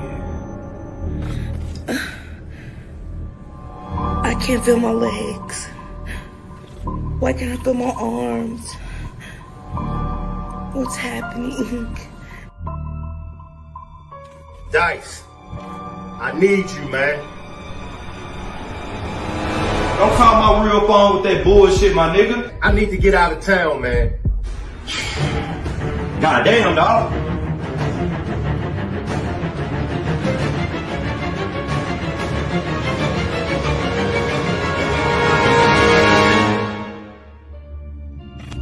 Yeah, everything's shut down. Dry clean's closed. Everything.